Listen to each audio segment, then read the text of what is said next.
intro clip. And there we go. Live on YouTube as well. And Ambrose has come to join us.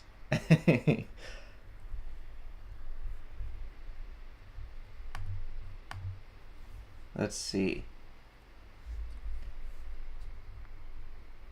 Oh, Ambrose, you're so sweet. She was pushing her face into my hand. She loves me. I love you too, kitty. Welcome, Raul Constancio. Welcome, Fenny LKU, JKU, Guy Cass, Renee Johnson, Ricky Corbett Jr. Welcome all of you. Mr. Oak. Junski says the earth is square. Ambrose, you're not supposed to be up there. 1 second, guys.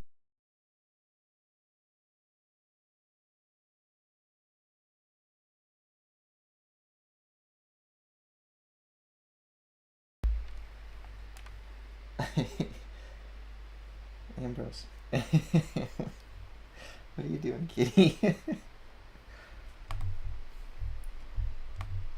Alright, how are you all? How you all doing?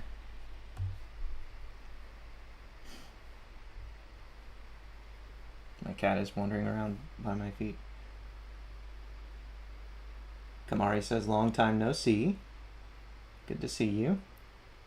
Dvids on YouTube. Hi, Dvids.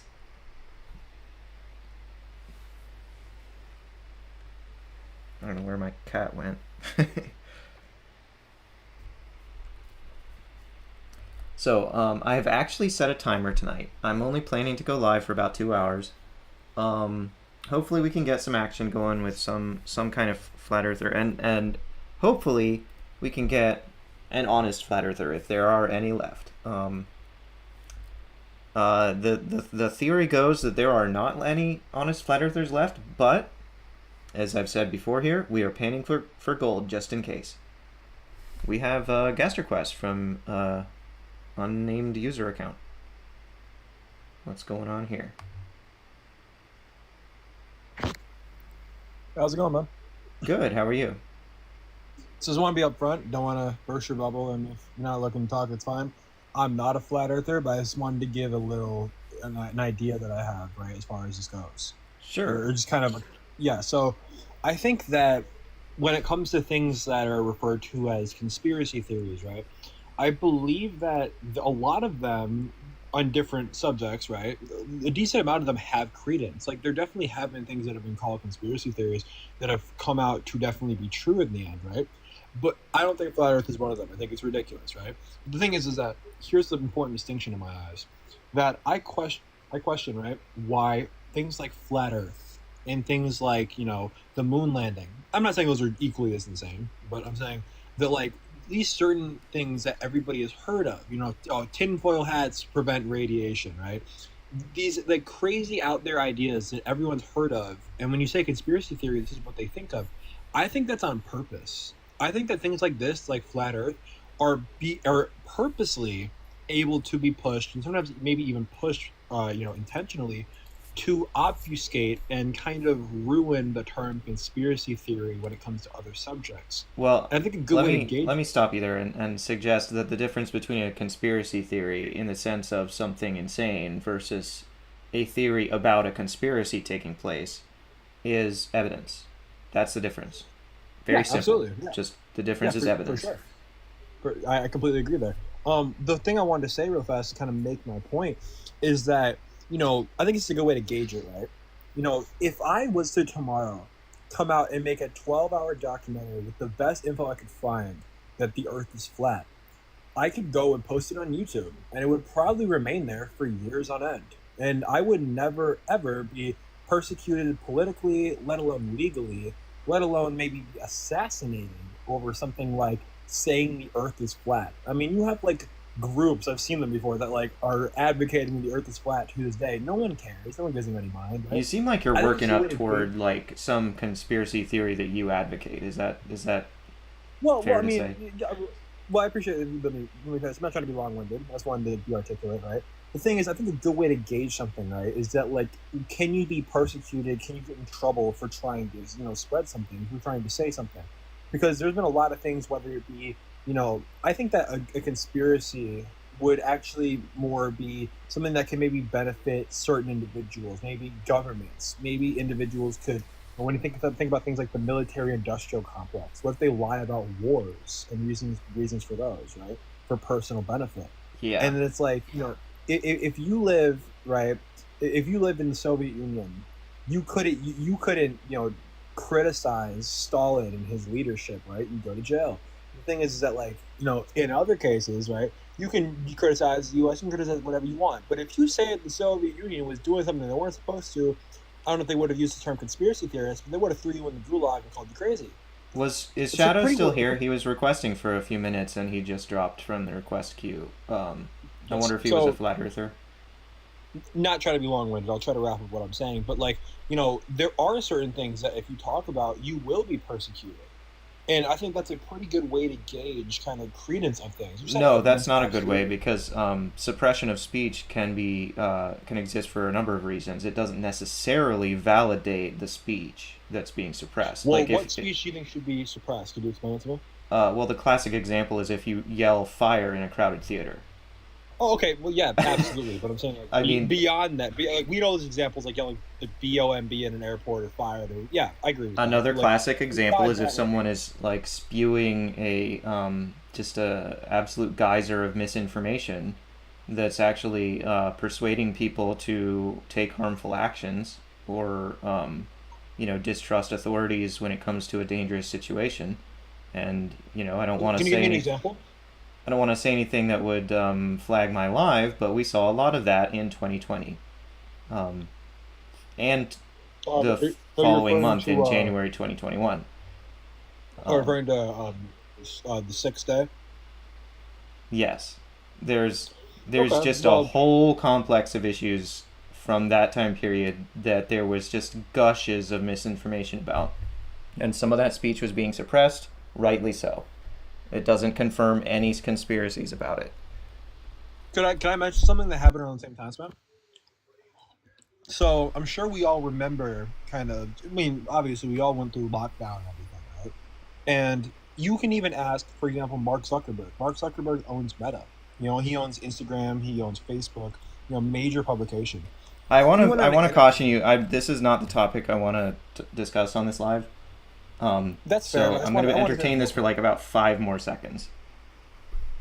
I mean, I'd appreciate if you just let me say my piece real quick. We don't got to discuss it for a long time. But here's what I was going to say, right? I'm sourcing everything I say. If you look at, for example, Mark Zuckerberg and major publications, right? He even went on an interview on Joe Rogan, after the election. He was trying to kind of rebrand, more free speech guy, right? He literally said verbatim that he was asked by certain individuals, by institutions, by even government officials, to suppress information when it came to, for example, condemning or information that goes against, like, getting the vaccine, for example. And I'm not in no way an anti-vaxxer. I'm not saying that at all. Please be careful But the using thing that is word that here because I think TikTok is very vigilant okay, I'll, about I'll say C19 and bats. Okay, I would like to it. It only probably source detects the something, word that other or I'll just variation. call it V. I got you. I got you. So I'll go ahead and source something directly from the NIH. Okay, this is not No, something I've no. ever Listen, found. I'm gonna drop you now. I'm sorry. This is not a No, topic no, I want to no. get Hey, into aren't at you all. aren't you suppressing free speech? No, Yeah, no. this is my Listen, live. I wait, get wait, to wait, wait, suppress. listen. With a, Okay, not the topic I want to discuss. On another channel, maybe under another circumstance, that would be fine. I don't have anything against that guy personally or what he was trying to say. It's just this is my live. I gotta control the conversation here. Uh, all right, we got Gray but Blind requesting to join. So, what makes you believe that the Earth is flat? I don't believe the Earth is flat. I'm a glober. um, Okay.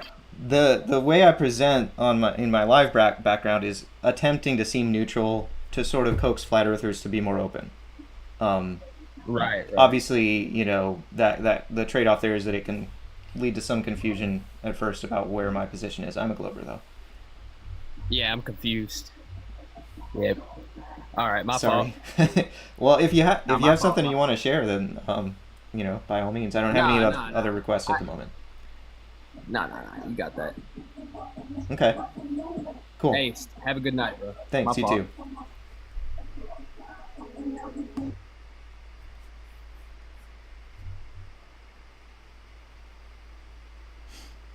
All right, guys.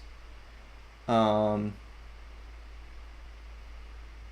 Oh, we got Jorge Physics in here. Welcome, Jorge. Uh.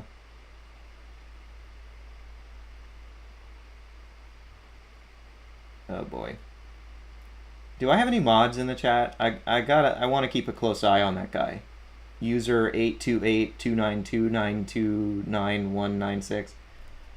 That's a burner account. He probably has gotten banned from a recent other account and only recently got live access on this one. Um, he's TikTok doesn't like misinformation any more than other social media platforms. So you know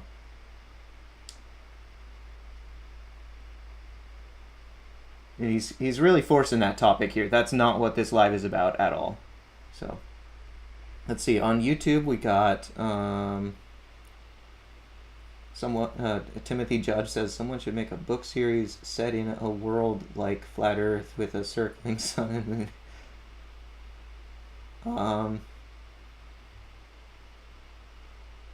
Peter's in Alaska. So no, it's just my sleep schedule is completely screwed. Um, yeah, there's a story behind that I won't get into, but I'm just doing what I can with what I need to try to get healthier sleep habits and stuff. Amounts of sleep at certain times. It's been a tough thing for my wife and me. My wife has chronic health issues, so that affects things as well. Um, David says TikTok is so weird when it comes to banning people. Yeah, yeah.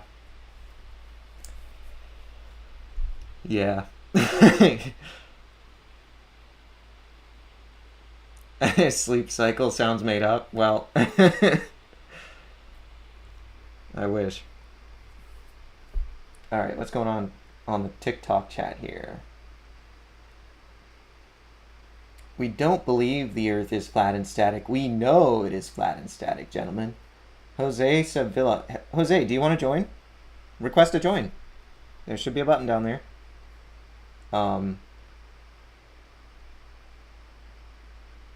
So user 828. I didn't say you were spreading misinformation. I didn't say that. I only implied that there might be reason to believe you have spread misinformation on other accounts, which might be why you're on this burner account. That's what I was suggesting.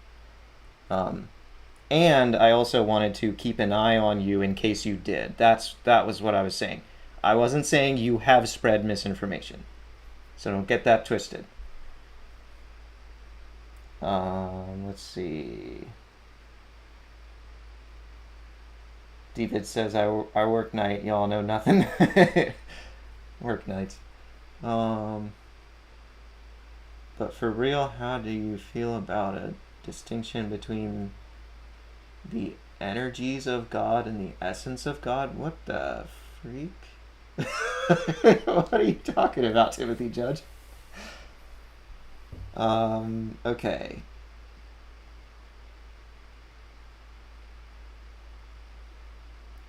Yeah. User 828, you're trying to force a topic I don't want to talk about here. And the way you approached it made me think that we would not agree on that topic, and so I'm wary. It's not that deep.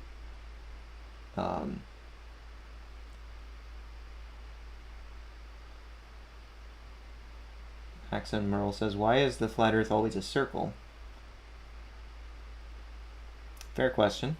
I mean, essentially all modern flat earthers I would call robothamists, and Samuel Robotham put together a very specific model.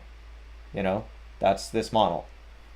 So if you meet a modern flat earther, almost guaranteed it's a robotomist. Someone whose views descend ultimately from Samuel Rowbotham. Even if they claim a different map, they only exist as flat earthers historically because of Samuel Rowbotham, you know? So like that's why it's a pretty like you're looking at a selection bias basically, you know. Ancient cultures who believed in a flat earth obviously were much more diverse. So user dude, you should chill out of it. Look, dude, I am chill. Um You're the one being touchy, calling me, saying I need to chill just because I'm trying to mod my live. Yeah, that's smooth.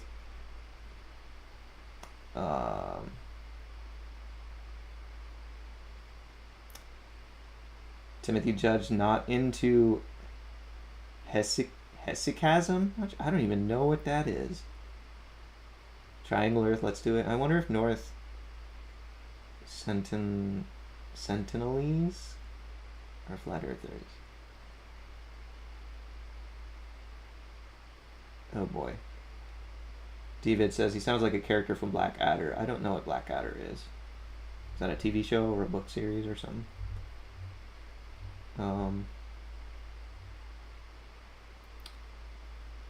Oh, Move West now says that's a dope animation. Thank you so much. I made that myself using Blender.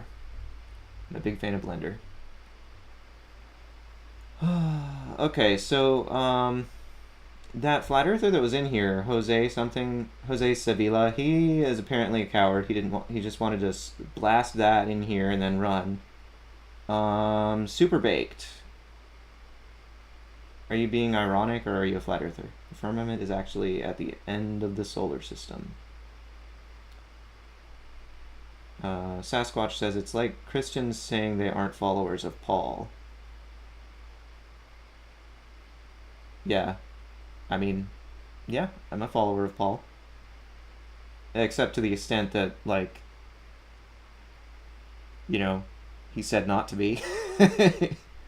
We're all supposed to be following Christ first and foremost, and I follow Paul to the extent that he speaks for Christ, because he's one of the apostles.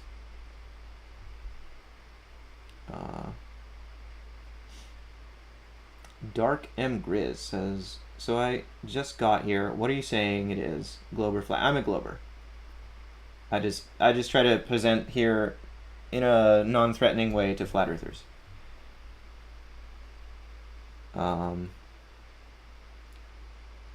Miss Moody says had to come here. Globey's live was a little crazy. Am I competing with Globey? He's got good lives. He lets it get a bit rowdy though. Okay. Black Adder is a BBC comedy. Always British humor with Rowan Atkinson. Oh, Rowan Atkinson. Good old Rowan Atkinson. I grew up watching some Mr. Bean clips. Not all. I don't know if all of them are kid-friendly. But the firmament is the Oort cloud named named Hans Oort.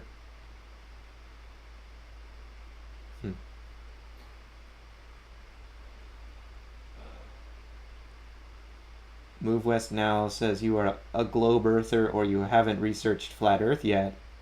I have researched flat earth. That's the thing. Jorge shared my live. Thank you so much, Jorge. That is so thoughtful of you.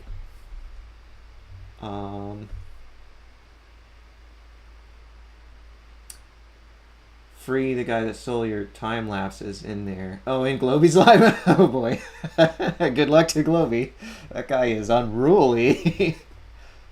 But he pretends to be ruly. I got a guest request. I'm sorry. I hope you haven't been waiting long, Hastings. But Free pretends to be nice.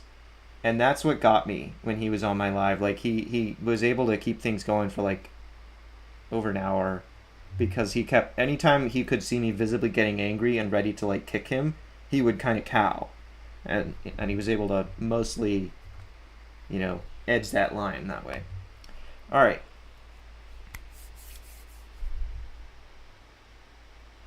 Inviting Hastings up. Hastings, how's it going?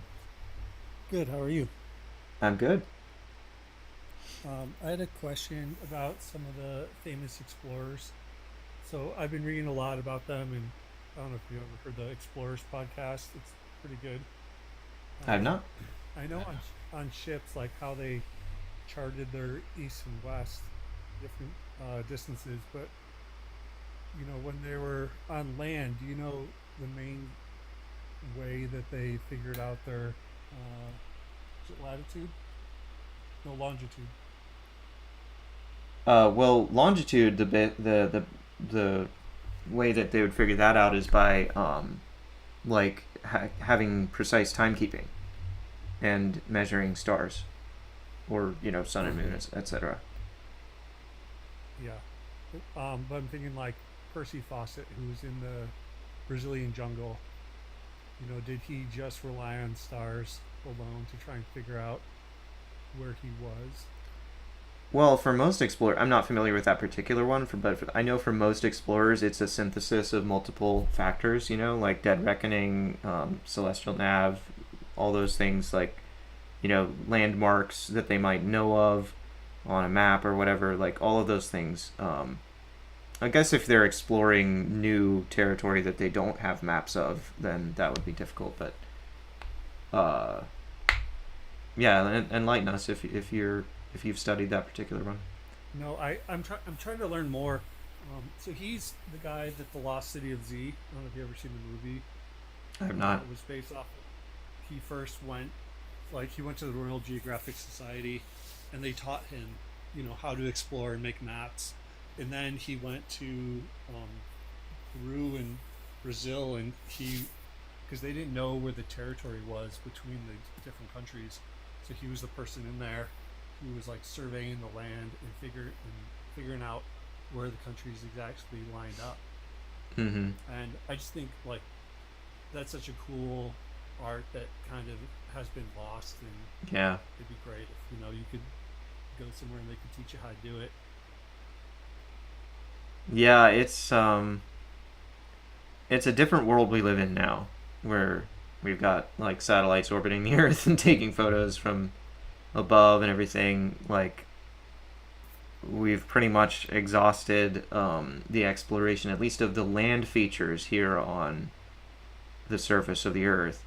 Of course, like the ocean depths are still pretty unexplored, and things like that. But yeah, do you mind if I ask, are you a flat earther? No. Okay. Sasquatch is requesting to join. Sasquatch, are you a flat earther?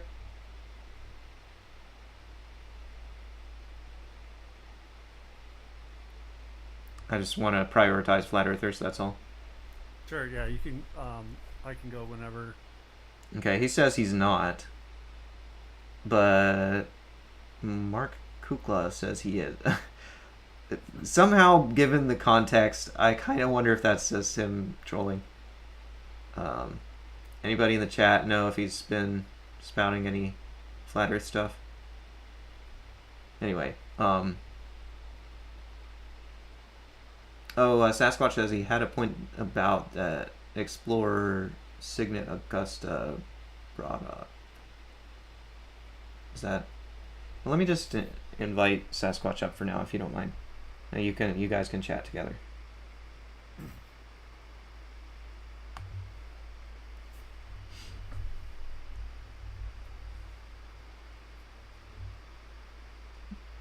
Yeah, sorry, I'm a friendly.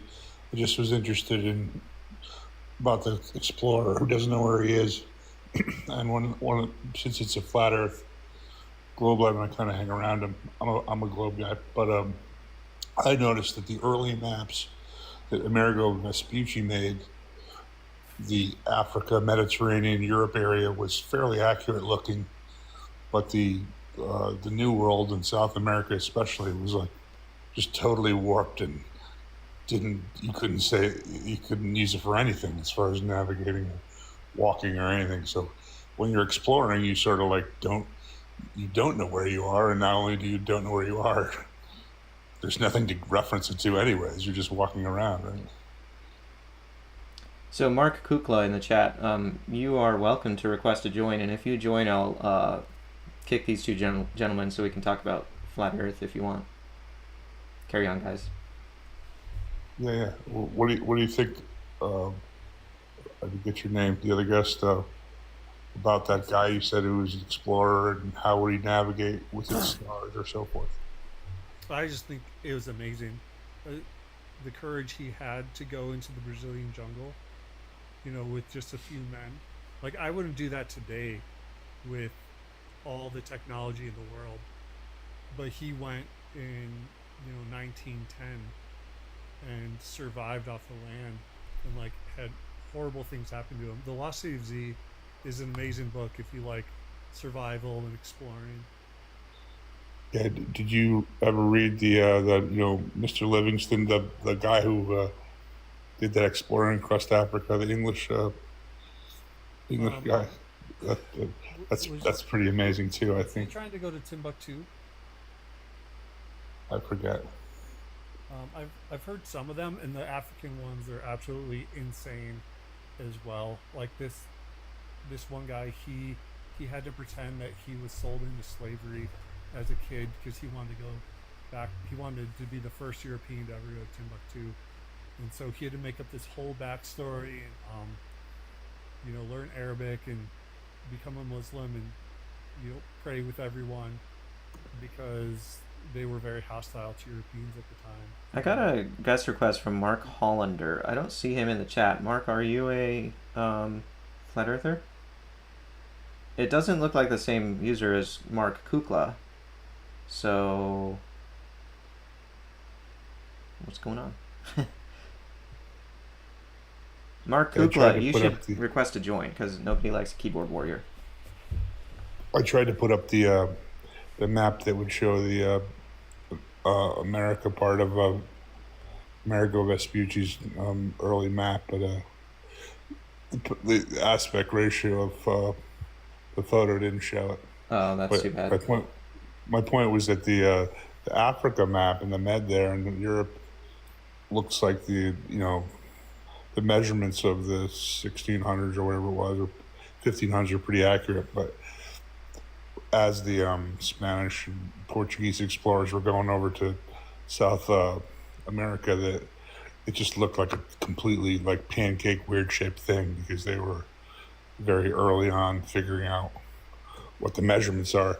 But you said something about the Robathan flat Earth dude from the 1800s that everybody's descended of.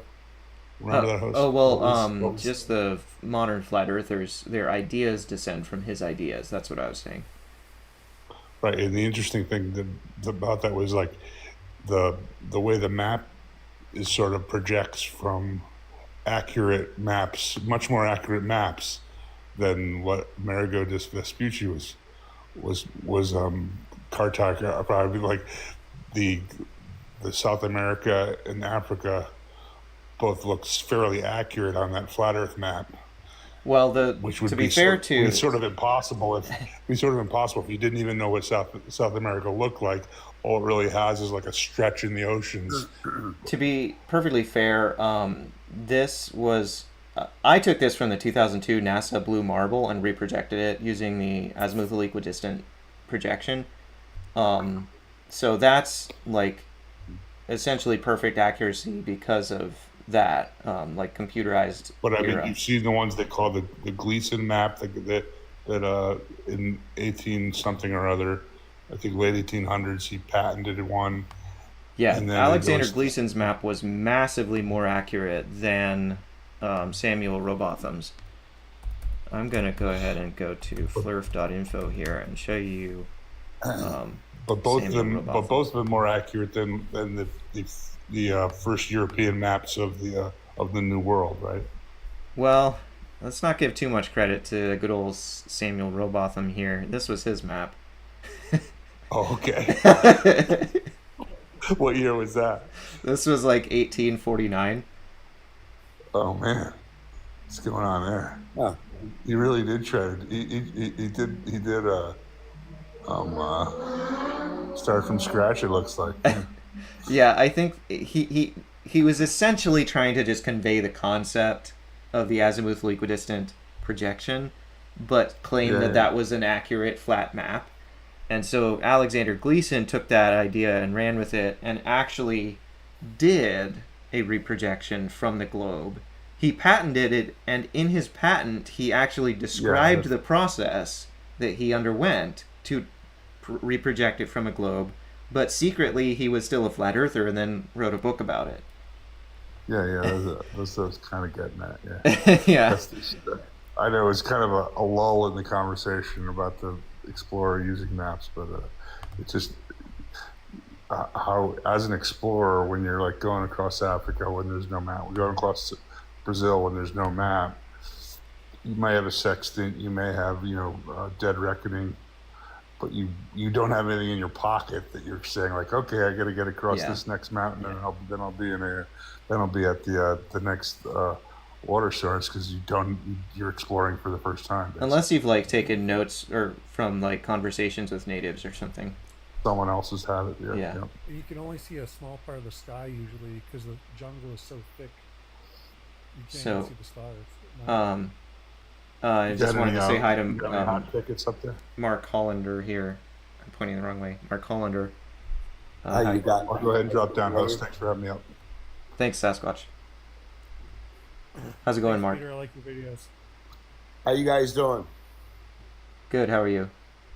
I'm doing okay. What's this, a flat Earth versus globe discussion? Well, that's the intention. We're a little far afield from that at the moment because we don't have any flat earthers who are willing to join. I got Varizfi in my queue as well at the moment, and he, I think, was commenting last time I was live asking to use my website to help debunk Filipino flat earthers. So, Peter, the just out of just total respect, I wrote a book called Flat Truth.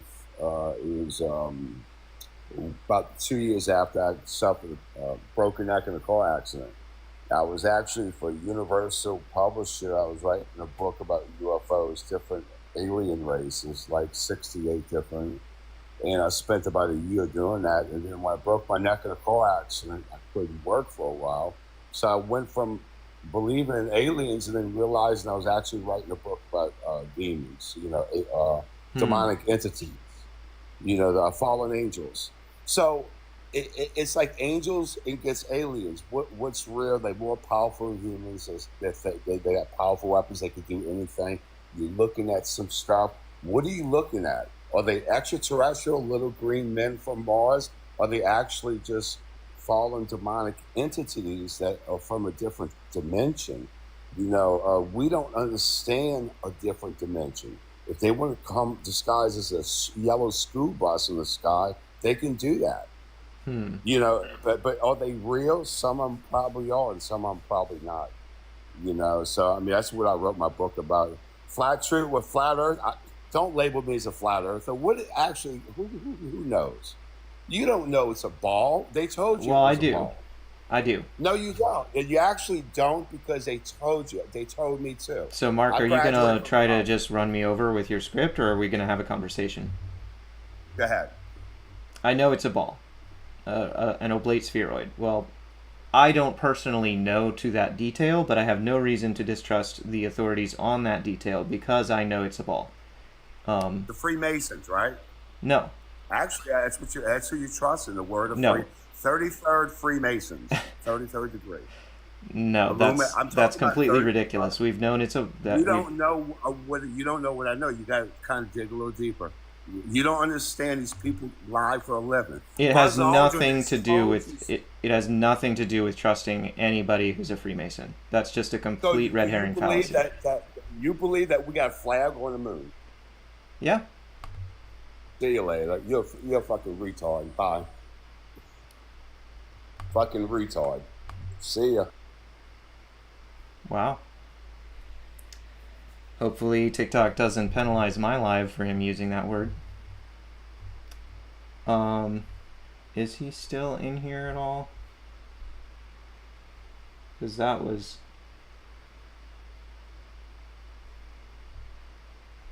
unacceptable.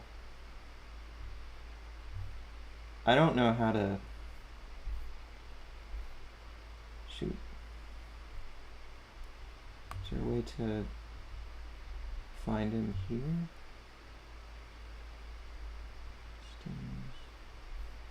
I want to ban him from the live because that was unacceptable.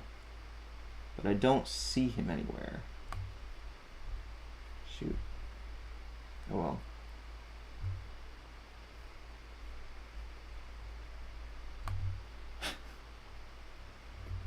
That was amazing.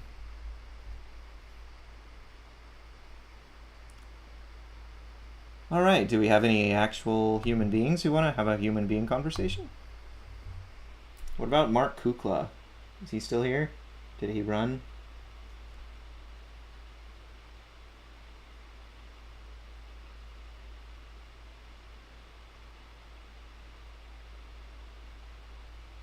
Fight the Globe Earth. I remember him breaking my live rules in the chat last time, but I didn't see until I was reviewing the footage later.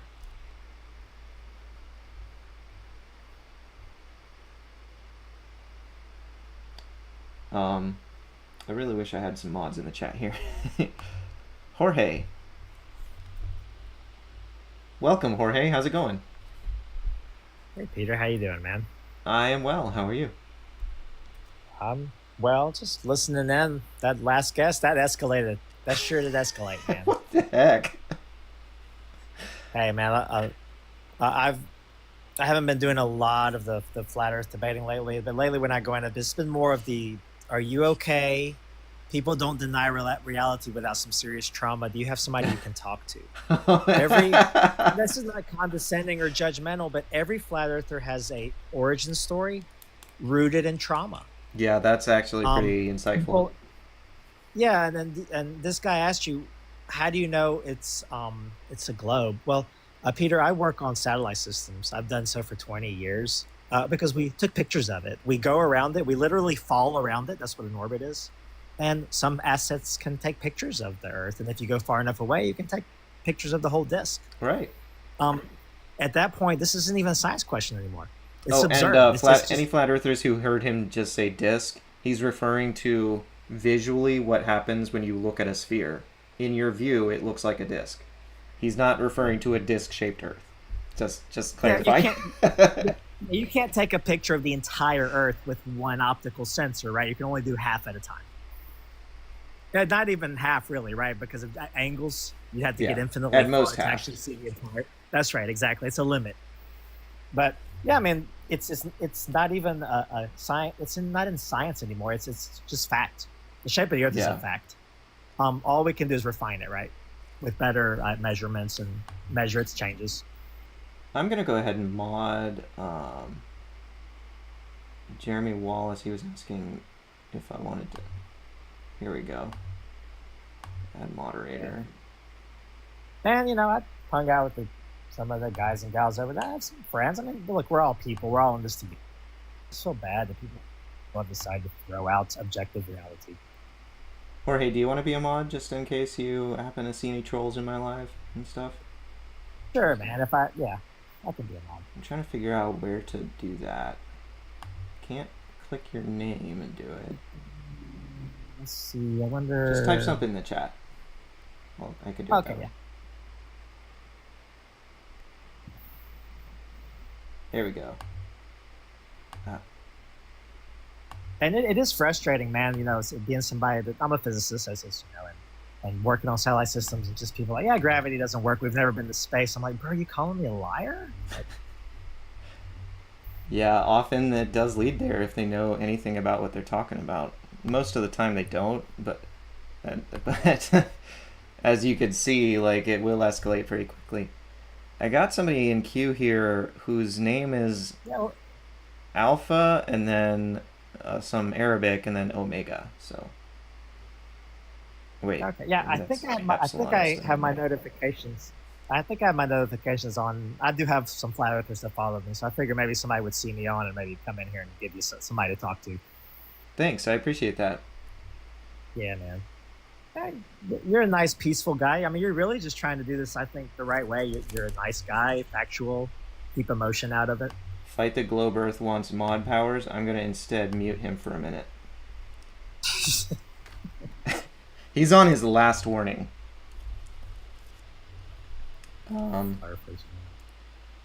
So should I invite up Alpha?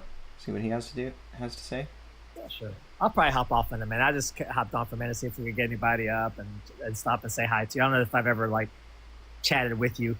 Yeah, I don't know. I'm sure I've seen you like in a live panel with me at some point, but yeah. Thanks so much for joining. Yeah, we've crossed paths. Yeah, of course, man. Yeah, Brink. I'll go on mute for a little bit.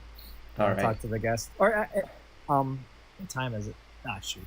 It's getting late. I'll probably drop and just go back to the chat, man. I like listening to you. You're a peaceful guy, and thank you. I like that you know the history of this, man. It's pretty cool. What did you say the model was? The most common flat Earth model? The guy's name? Samuel Robotham, or the Gleason map. Yeah, it's all derived from Robotham.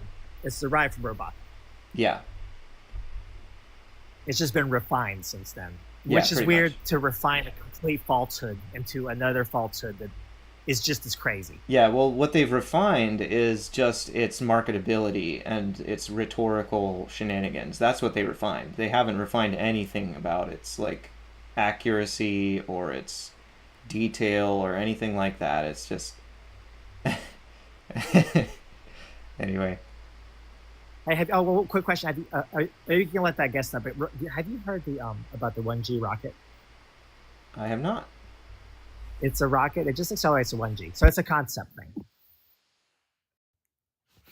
And that'd be my favorite flat Earth, man.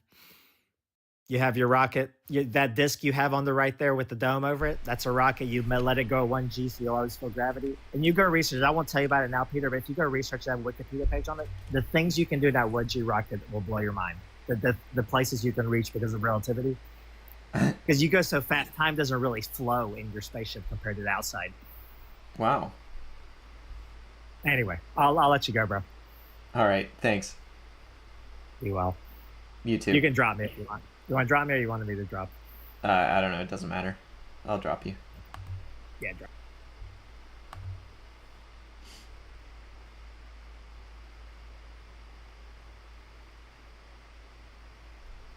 All right. How's it going, Alpha? Hi.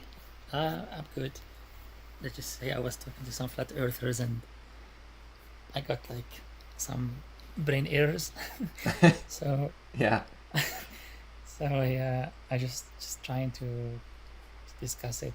I'm kind of new to this type of discussion, just like the last week or so. Yeah. And I was trying to approach it through the approach. What we are mentioning here is that let's try to make a hypothesis. Hypothesis A, Earth is flat. Hypothesis B, Earth is sphere. And maybe hypothesis C is probably neither, right? And just whatever phenomenon we observe, we try to map it to the hypothesis and see if it works. Right. That alone, like, tick them off. And anyways, so it's yeah. It was surprising. I was very surprised that I couldn't get past grade 7 trigonometry pretty much. It is so disappointing, isn't it?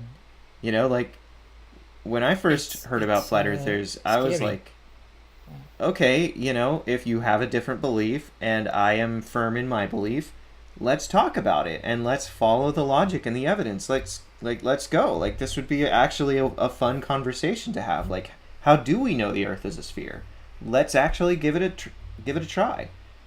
And the sheer like waves of progressive disappointment I had as I tried to engage with them and found out how miserably bad their rhetoric and their tactics actually are, and how little hope there was of having any kind of rational conversation with them. It was just this like slow, endless disillusionment. Like, these guys don't give a darn about truth or logic. I just started like pretty much a week ago, but there are some things they apply, So just probably one question that popped in my mind. They were saying this is totally impossible, and I didn't do any analysis on it, but I just told them theoretically this is possible, but I have no calculation. And then I asked them one question that totally ticked them off, which is that did you try to run it by someone who did physics? And this was like as if like I mentioned, yeah, someone who studied physics. Very simple, right? So they were mentioning this thing about some object that was supposed to be 16 kilometers below the horizon and somehow was visible. And they said some refraction about it. I'm not sure if you came through that. For me, if there's some continuous refraction, the weather conditions allow it, theoretically it's not impossible. But what I mentioned is that if this happens, it would be a one very exceptional situation. So the best thing is just don't do one measurement. How about Yeah. you do 20 measurements through different days? And when you do that, you may probably isolate the noise. Like there are days where there is crazy refraction or a lot of like mirage. Then these data points you can just discard them, and that's it. They just couldn't understand that. Yeah, the But, flat earthers' attempts at science is, yeah, you could say a lot of things about it. That's what I've got on screen here. They actually did us the favor of collating a list of, these long distance observations that should be impossible on a globe.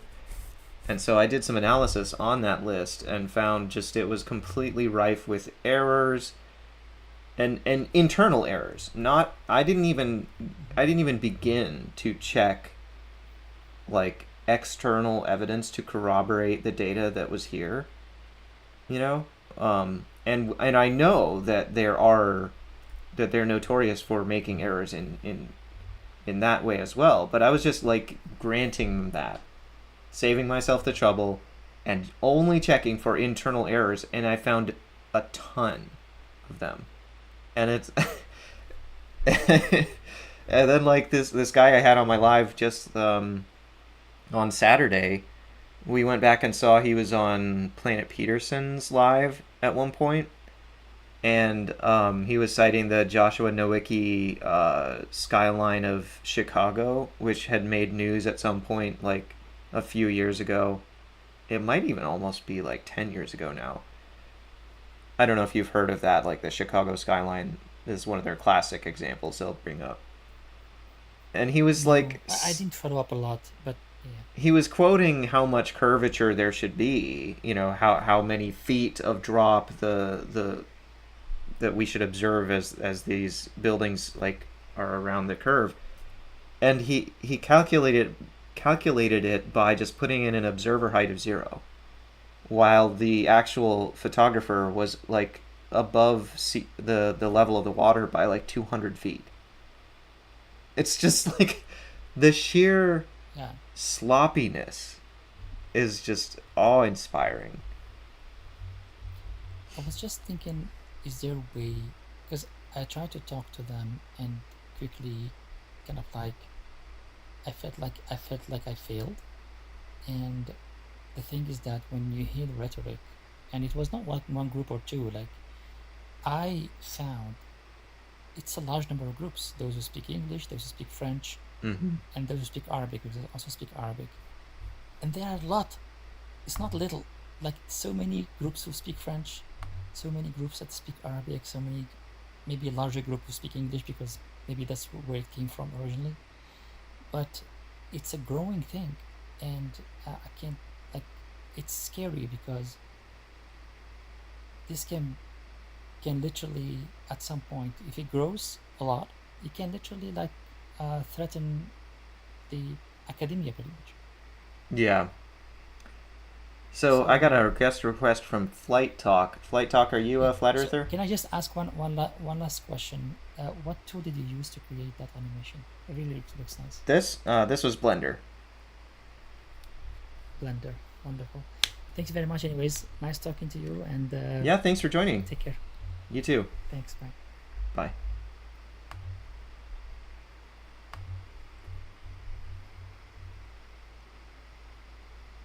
How's it going, Flight Talk?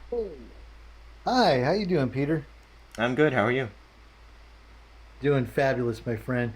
Anybody a friend of Jorge's a friend of mine. That's why I came on, heard you guys Oh, talking, cool. so I, followed you and everything. So Thanks. I was a flat earther. Oh I yeah. was a flat earther for 4 years. Yeah, for Wow. 4 years. But then I turned 5. Oh. Took you a second to soak in, yeah. So that's my experience. But yeah, everything you said about him is dead on. One thing I've learned arguing with them, I'll get on and still today argue with these guys. I love it. It's so much fun, these people, let me tell you.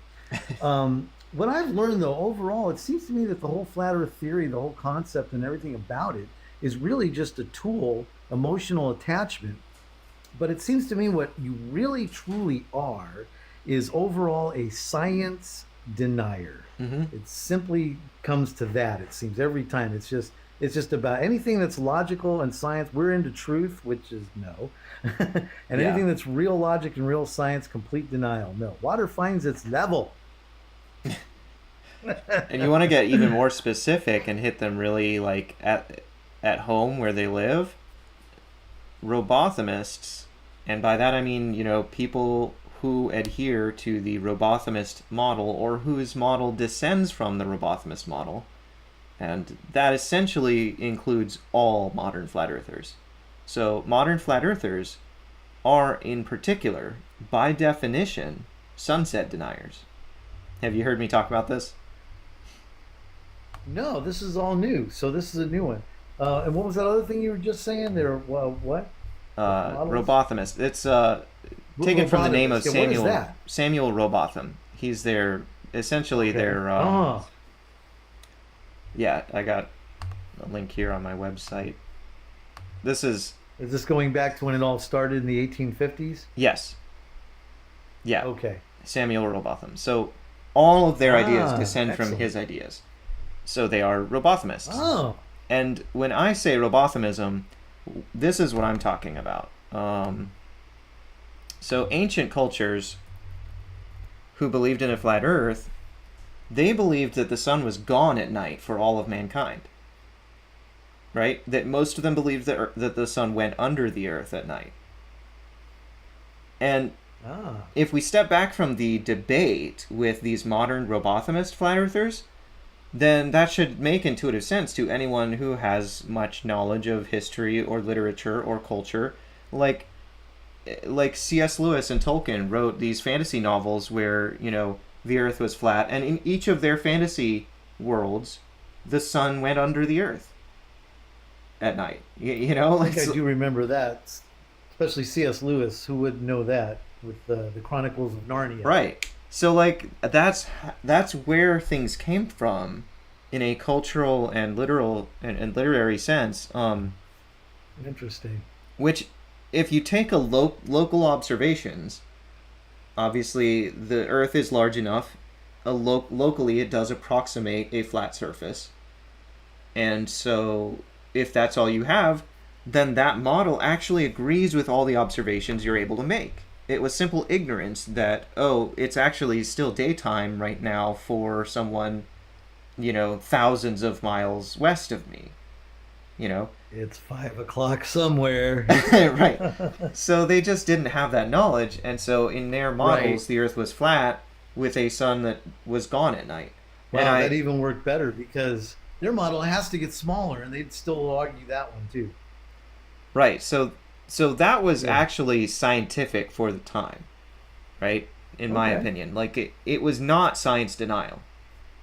But modern flat Earth coming from these ideas of Samuel Robotham, he started this idea that the sun travels in a circle over the flat Earth, and never goes beneath the flat Earth or outside. That it's always like illuminating some local area.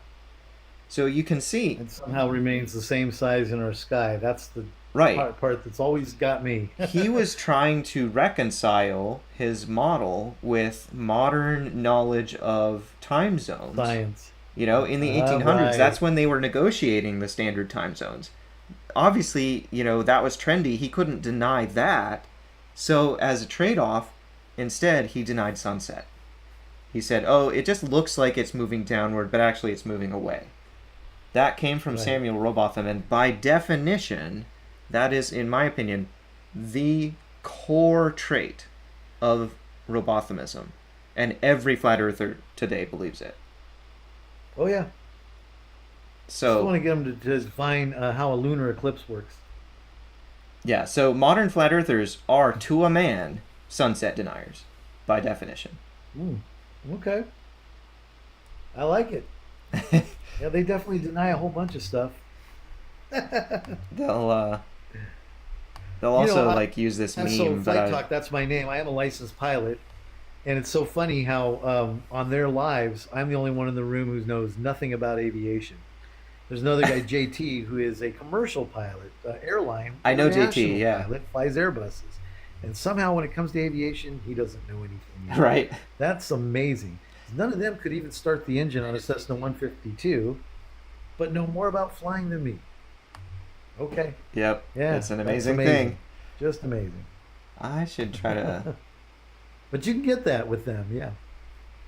I should try to follow you. Can you type something in the chat? I don't know how to actually follow someone without that. Well, I'm cool, still Peter. learning Yeah, this. you're totally new to me. I think you're kind of freezing a little bit. It might be my Wi-Fi. I don't know. Am I coming in smooth? Yeah. Hopefully it was a temporary thing. If you followed me, you might be in my list of new followers. Oh, there you are. Follow back. Yeah, I don't know why I'm getting a just did lot it of on my glitching phone. here. Cool.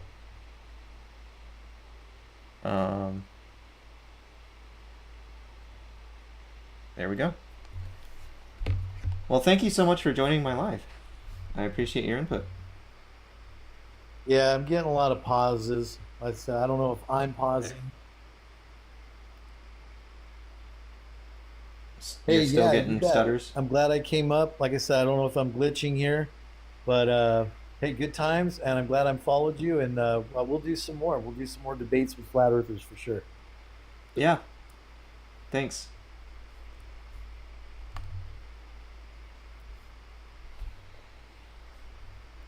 All right, guys, is Fight the Globe Earth behaving himself? He was breaking my live rules on Saturday, so I'm trying to keep a close eye on him.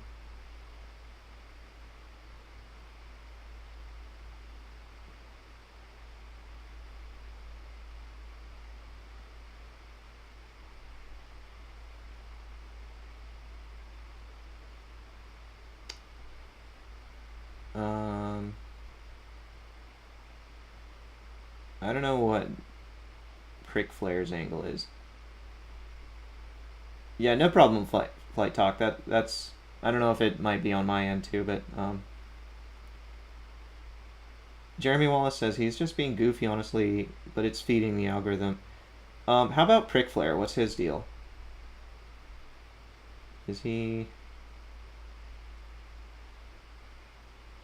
I don't know. I'm not like putting him under the microscope because I have some reason to think he's a flat earther. I was just asking.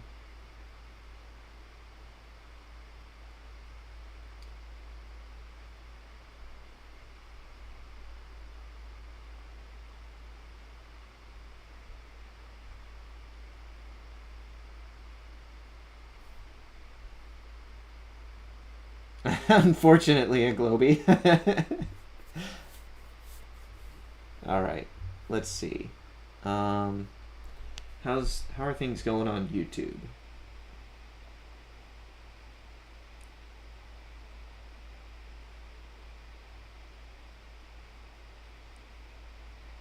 There's multiple flags on the moon. Yep. Kyle says, LMAO, that's not even a good question to ask if you're a flat earther. They're talking about the Mark Holland guy asking if I believed that it was a flag on the moon. Welcome, a squirrel.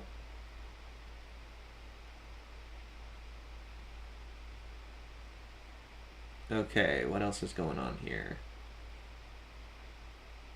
Alpha says, thanks for the sunset denier classification term. Pretty accurate.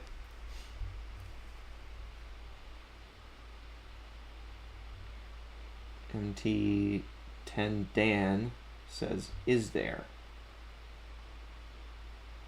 I don't know what that Was that contextual?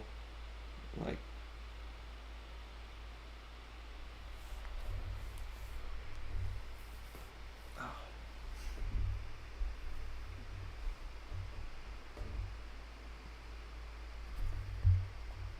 so guys, I still got 49 minutes on my 2-hour timer. I set a timer for how long I was going to be live because I tend to lose track of stuff.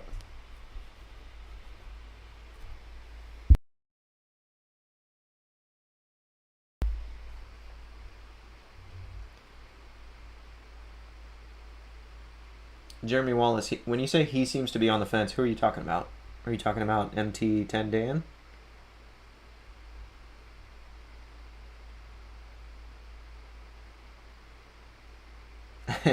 Logicat says, saw you humiliating Free on one of your posts. Brilliant.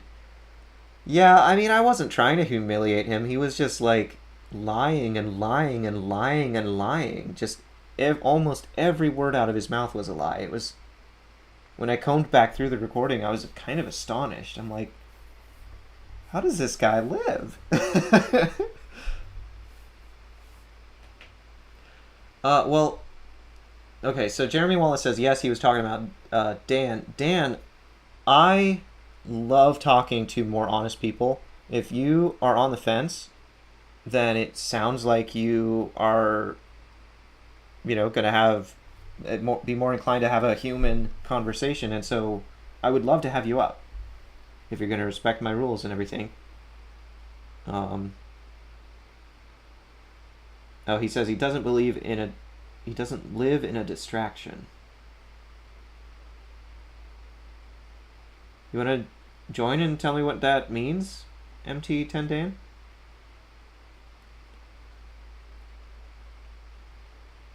Logicat, Free must be kind of new around here in terms of like the past year, because he wasn't that active, or at least I didn't encounter him when I was going live regularly last year.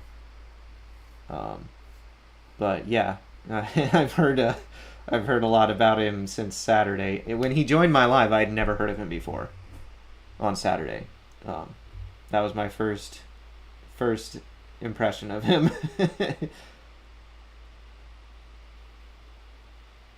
MT10 Dan says, unfortunately, it's too early in the UK to do a live with you, but I respect all people. Okay, well, tell you what, MT10 Dan, I am gonna follow you, and maybe you can follow me back, and next time I'm live, if it happens to be at a time that you can, then you can join me.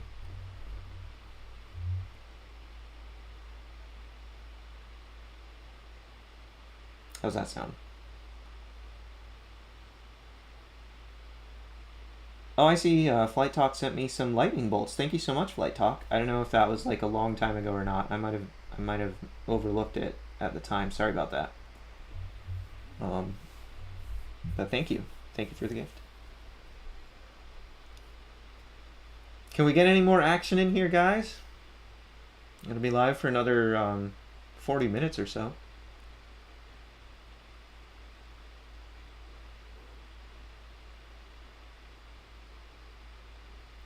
Jeremy Wallace says, so they think the sun just goes in a circle. What force or cause do they attribute that to?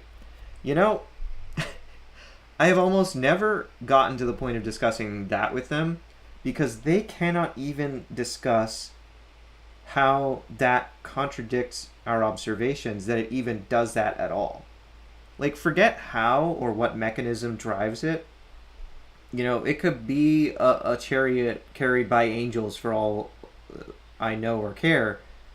Let's actually talk about the geometry of how that is not what we see the sun do. And they can't do that. It's just, so it's like, you want to have a 201 level conversation with them, and they can't even have the conversation in the admissions office, let alone have a 101 level conversation or a 201 level conversation.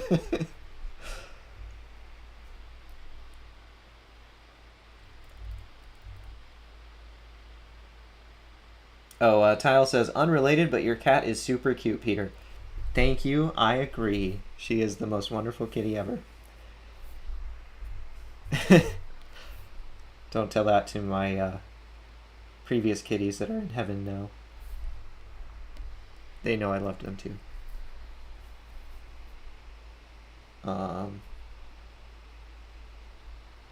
Carissa says, a lot of flirfs, when they get proven wrong, they scream government control, CGI, or you're brainwashed.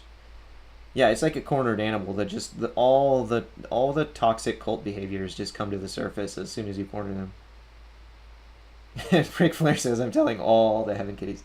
You know, I don't even really have an opinion like about which cat is cuter. Like among the cats that I have loved, it's just like, you know, I say that Ambrose is the cutest because that's the kitty I have now, and that's what I'm supposed to say. If you actually had me try to rank them, I don't think I could. They're just my kitties.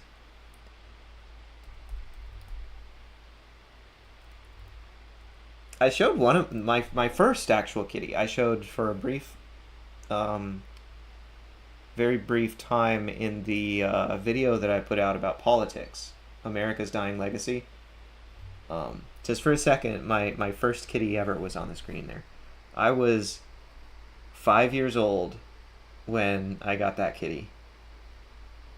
She was fat, and she was black, and she was a little bit derpy, and I loved her.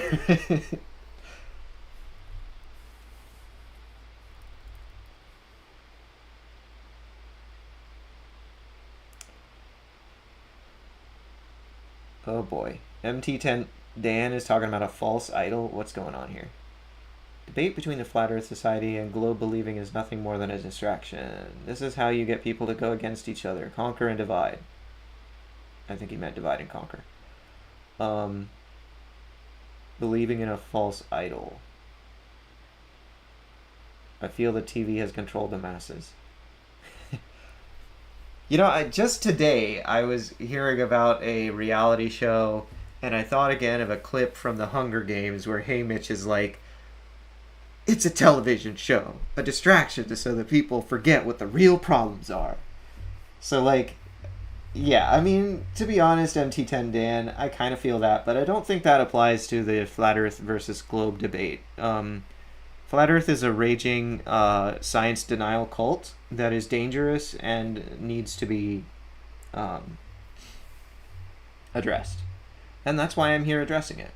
I don't believe that it's like that this conversation is a distraction from a more important conversation, unless that more important conversation is, you know,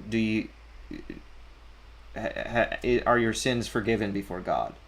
You know, that's the only more important conversation. Well, I guess there are a few more important conversations, probably lots more important conversations, but none that I'm prepared to address. You know, there's things like what's going on in the Middle East. There's things like, you know, how do we vote for, you know, politicians who are going to do best for the country. Those are all more important conversations. That's fair. But I can't address those really. This one I can address. So there's very few things that I'm both competent to address and feel are more important than this, because it's a raging science denial cult. So, you know, and it makes the gospel look bad because most flat earthers claim that they get it from the Bible, and that's just not acceptable to me. I gotta nip that in the bud.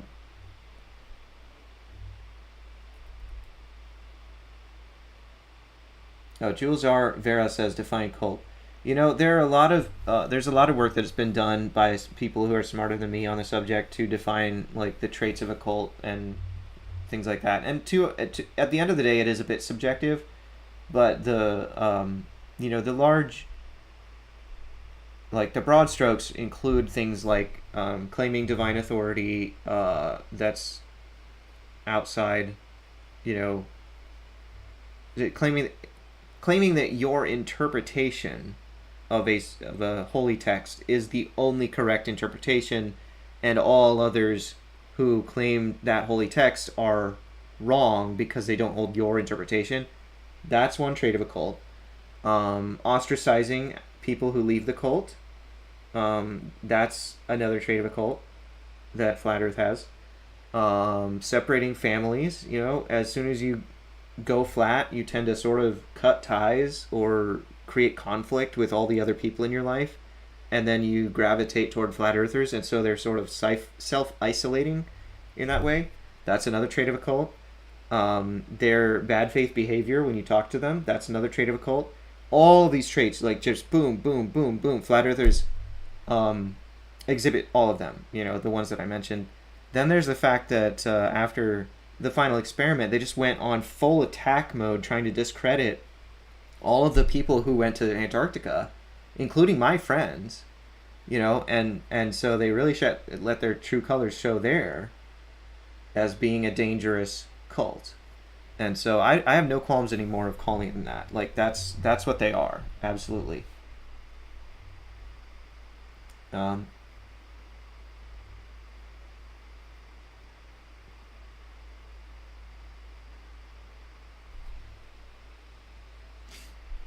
MT10 Dan says, the flat earth is a distraction and also for people to debate on a subject which is not PTO.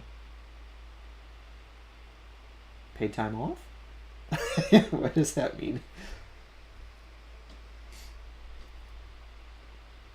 Human Being says Sean Griffin is a turd. Oops, excuse me. I would tend to agree.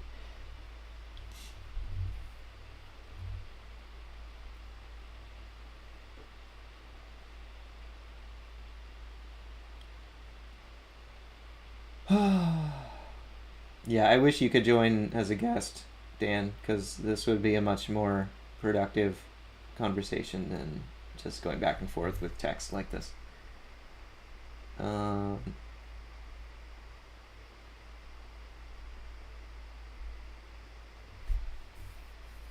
way of my own. The Bible does not mention flat earth. That's incorrect. Watch my pinned video on my profile. Is biblical cosmology a thing? It's not a thing. The Bible does not teach a flat earth. That's just completely wrong.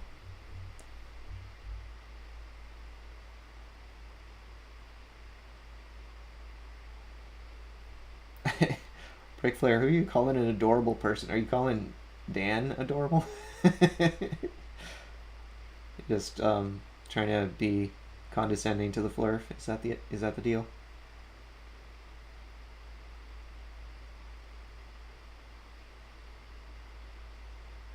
Yeah, I don't require that my guests have their cameras on, Dan, so that shouldn't be an issue. I understand about your children, I guess, but yeah.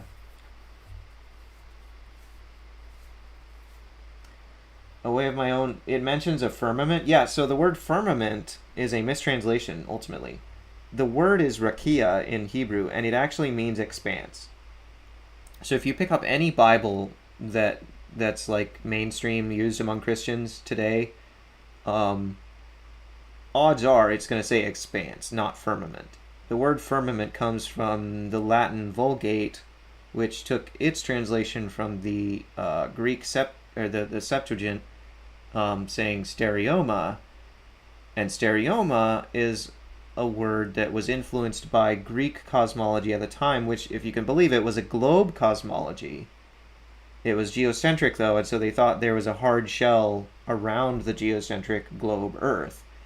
That's where the word firmament comes from. Flat earthers don't know that, and so they use it all the time incorrectly to refer to a dome. It doesn't refer to a dome. And that's talking about the Latin word. Okay? If you go all the way back to the Hebrew, then it doesn't refer to anything hard at all. It's just, the word just means expanse. So, yeah. It's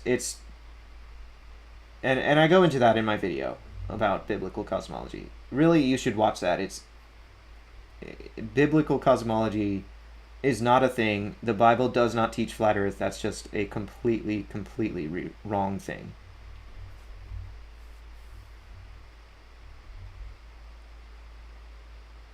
Oh wait, my own. I'm still learning. Yeah, that's fair. 100% fair. I get pretty passionate about defending the Bible from the abuse that it receives from these flat earthers because I love the Bible. I'm a Christian. I believe that the Bible is the Word of God.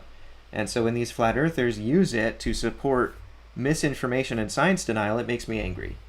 So I hope that you didn't get caught in the crossfire there. I appreciate you. Let's see. Blase says YouTube. Are you asking, do I have a YouTube? If so, yes, I do. Actually, this is being live streamed, dual streamed on TikTok and YouTube right now. So, yeah. And most of my content I mirror as well. Like the biblical cosmology video I mentioned is also mirrored on YouTube. So, Mondo Gecko says 4 pillars, can't have those in a globe. Yeah, the phrase 4 pillars is used poetically in the Bible. It's not describing a cosmological model. That's just not how that text it should be interpreted. Jacob Wayne, the Bible and the Word of God has been misused for hundreds of years, unfortunately. That is true. Very unfortunate. How can planes land on a runway if the planet is spinning 1,000? Oh, Mondo Gecko. Why don't you join? I've got a few minutes left. 30 minutes left. Why don't you join, Mondo Gecko? We can talk about this. Because, you're misconstruing the physics here. The plane... Okay, first of all, the surface of the planet at the equator is moving 1,000 miles per hour only relative to the axis of the Earth. So speed has to be defined in relation to something else. So let's be clear what we're talking about. It's moving 1,000 miles an hour in relation to the axis of the globe. Second of all, so is everything on the surface, including an airplane, and including the atmosphere that's touching the surface. There's friction, there's drag. The atmosphere isn't just magically not connected to the surface of the Earth. It's traveling with the Earth. So everything is traveling with the Earth. And if you stand in a bullet train or an airplane, you could juggle, you could juggle balls. You could hold water in a glass of water and drink it. You can jump up and down and you'll land back on the same part of the floor of the plane or the train that you jumped from. That's just not how physics works at all, to say that because the Earth is traveling 1,000 miles an hour relative to the axis, therefore planes shouldn't land on runways. That's just not how this works at all. Mondo Gecko says, how do you know it's not literal? The 4 pillars that you're referring to, that actually occurs in poetry. If you notice, the text is not justified. It's formatted differently. It's in the Psalms. The Psalms are poetry.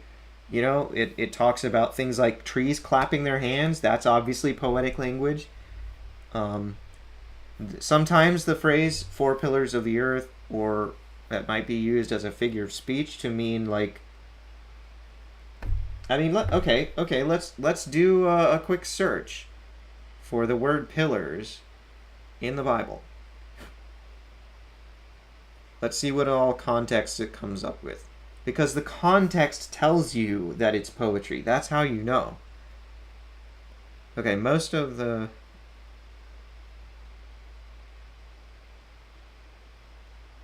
results here are talking about actual pillars, not the pillars of the earth.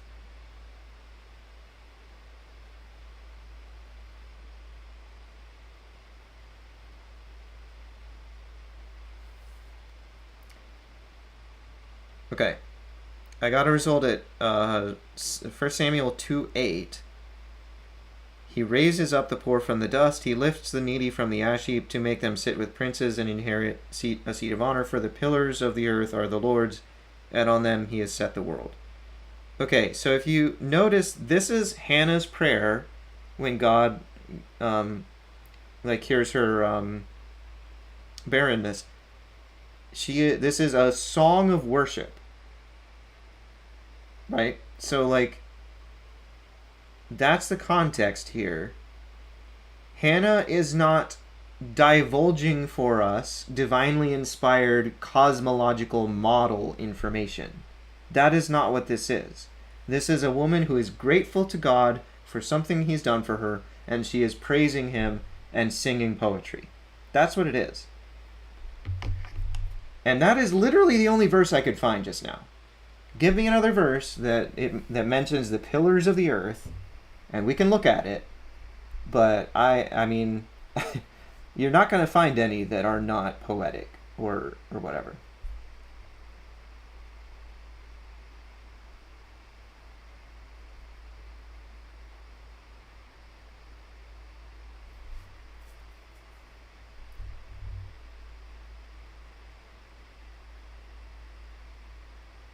Got stuff going on YouTube here.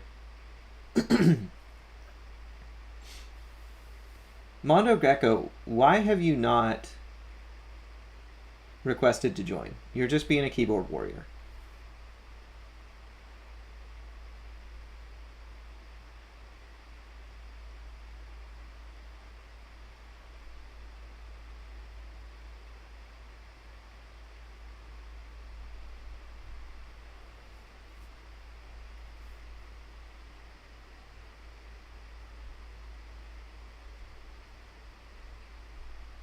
Why have we seen the exact same stars for hundreds of years and still use them for navigation today?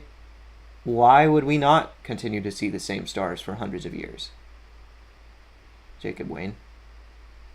Why is that an issue? Have you done any numeric analysis on the distances and speeds claimed by science, by modern science? Because if you do, you find that there is absolutely no reason why they should have shifted noticeably in the sky in the last several hundred years.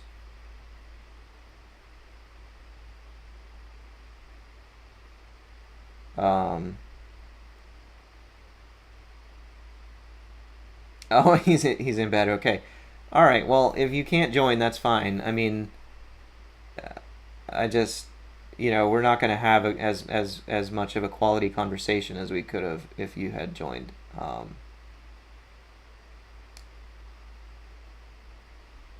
And Mondo Gecko, yes, we did land on the moon. Are you going to flip out like Mark Hollander did when I say that?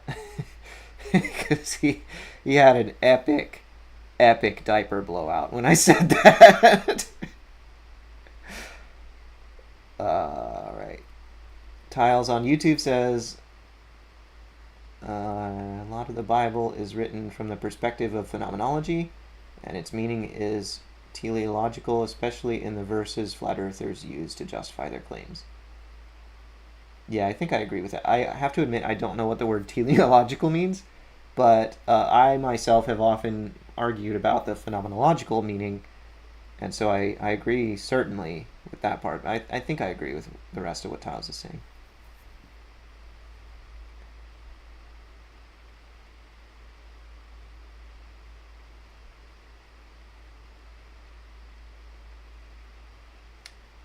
Okay, hundreds of years and the moon has never shown another face, not even 1% difference. Yeah, Mondo, there's a thing called tidal locking. So if you understood, first of all, you'd have to understand ancient science, right? That even a kindergartner can understand. And then you have to understand high school science from modern times, like classical Newtonian mechanics, for example, which is a bit above that. Once you'd have trouble getting there without understanding that the sun can't set on a Robothemus model. And once you get there, then you can look at the law of universal gravitation and start to work out analytically the implications of that, and you find that two bodies, when one is orbiting the other, there will be a tidal friction between them where they want to sort of orient themselves to each other and spin at the same rate. Like they're sort of as though they were attached, even though they're not. So that's why the moon doesn't change which side of the Earth it's facing. It's tidally locked.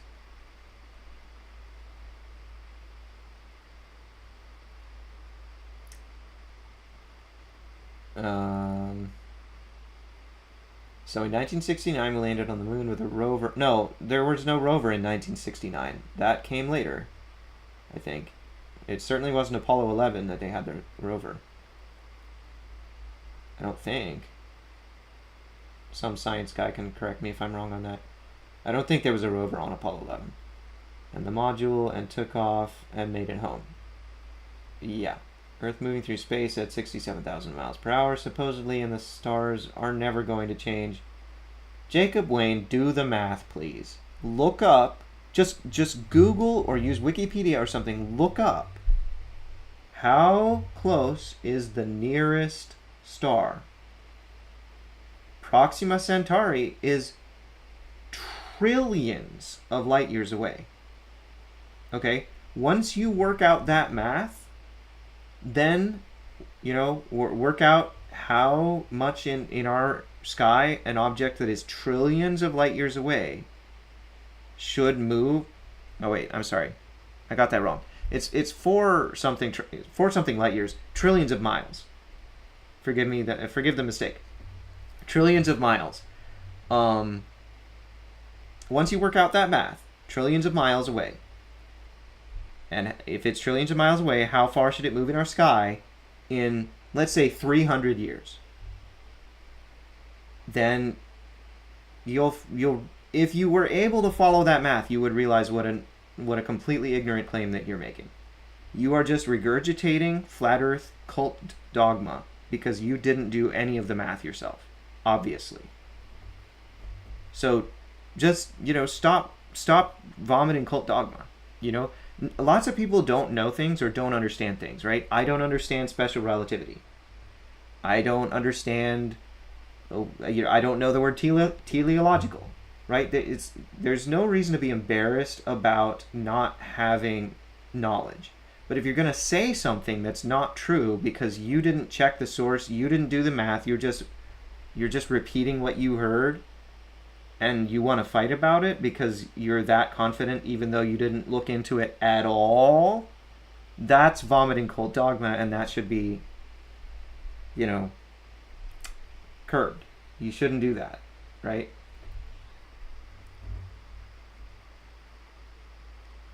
QFT Enjoyer says, Peter, you definitely know teleology. Okay, but I might know the concept. If I looked up the word, I might be like, oh yeah, okay, that's the word for that. But I don't know the word, so heck, why don't I do that now? I'm trying to keep up with chat, but this is more interesting now. Teleology. Is that right? The explanation of phenomena in terms of the purpose they serve rather than of the cause by which they arise. Huh. Interesting.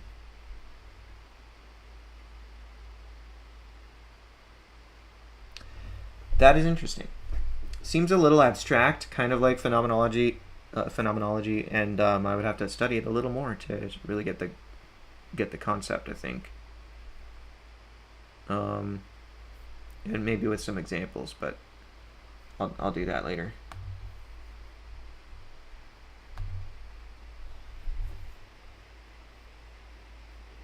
A big thing in theology. Yeah, I'm not. Yeah, I don't know.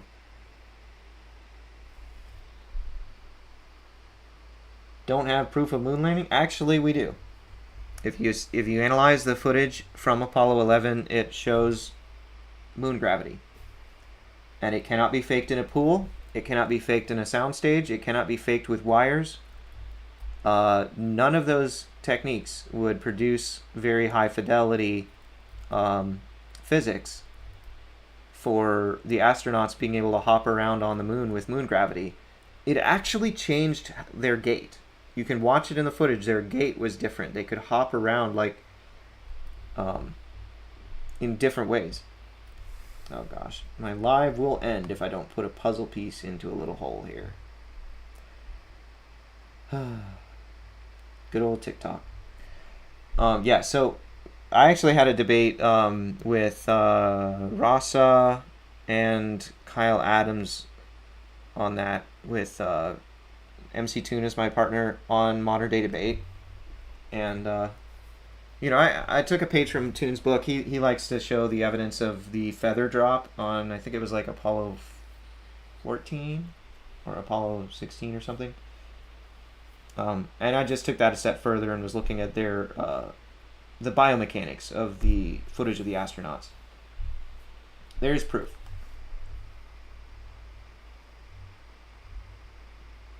Okay, a way of my own. What about all the videos of high-profile people saying it wasn't real? They're all either fake or clipped out of context. A way of my own. Like, for example, I think it was Buzz Aldrin was on a late night talk show, and the host like started out saying, well, okay, so we saw the moon lander land on the moon, and he said, no, you didn't, it was animation. Okay, so the context of that joke is there was no camera on the moon, right? There were cameras on and inside the lander, but no camera was there to capture the very moment of touchdown when the lander touched the soil of the moon. Okay, so because of that dead airspace, where all they had was radio communications, the broadcasters on television showed an animation just to fill in the space until the lander was there and it folded out its external camera and started broadcasting from that. Then, the footage was real. But for that time period where the landing was actually taking place, it was animation, and it was obviously animation. Nobody thought it was real. It wasn't presented as real. It was just like, we're filling this airspace, this time with an animation. This is, what's happening right now. Okay, that's what Buzz Aldrin was talking about, and he was making it into a joke, like, oh no, you didn't see the moon land, or the moonlander land. That was animation. That part of it was animation. That was the joke. Okay. Flat Earthers take that out of context, and they run with it, saying, oh, Buzz Aldrin said the moon landing wasn't real. Okay, do you see how dishonest that is? How disgustingly, viciously dishonest that is. To take that clip out of context, not care about the context, not care about the actual thing that was being claimed, and to just... It's a late-night talk show, and to use it to further their conspiracy theory nonsense. And that's basically the story with every single clip you've seen of high-profile people. Unless it's like things like the mockumentary of, supposedly Stanley Kubrick saying, oh, they hired me to film it. That was an actor in a mockumentary. That wasn't even Stanley Kubrick, I'm told. So, Flat Earthers say do your own research, but they never do their research. Never. Never, never, never. They never do their research. It's so easy to debunk this crap if you actually look into it. Sorry, I got a little passionate there.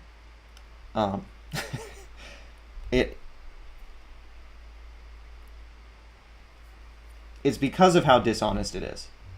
The people who took those clips out of context and made the astronauts and high-profile people say things that they didn't say, it's disgusting and it's wicked. Okay, so as a flat earther, if you hear those claims, what you should be doing is trying to stay alert. The government is not the only group capable of lying. Flat earthers are also capable of lying. Please try to be aware of that, because this has got to stop. This just vomit of this flow of vomit of misinformation from the flat earth side. Just, guys, come on. Don't be so gullible.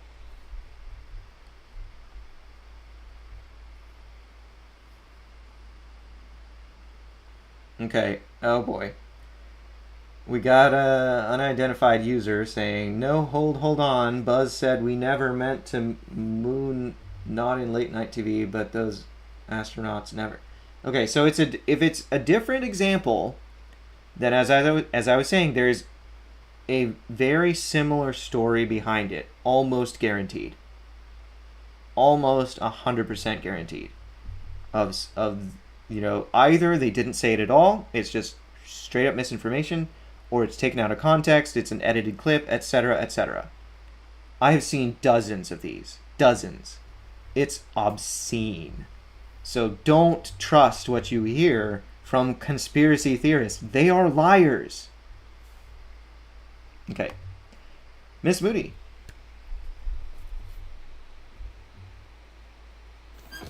I just wanted to address user 76, all the numbers.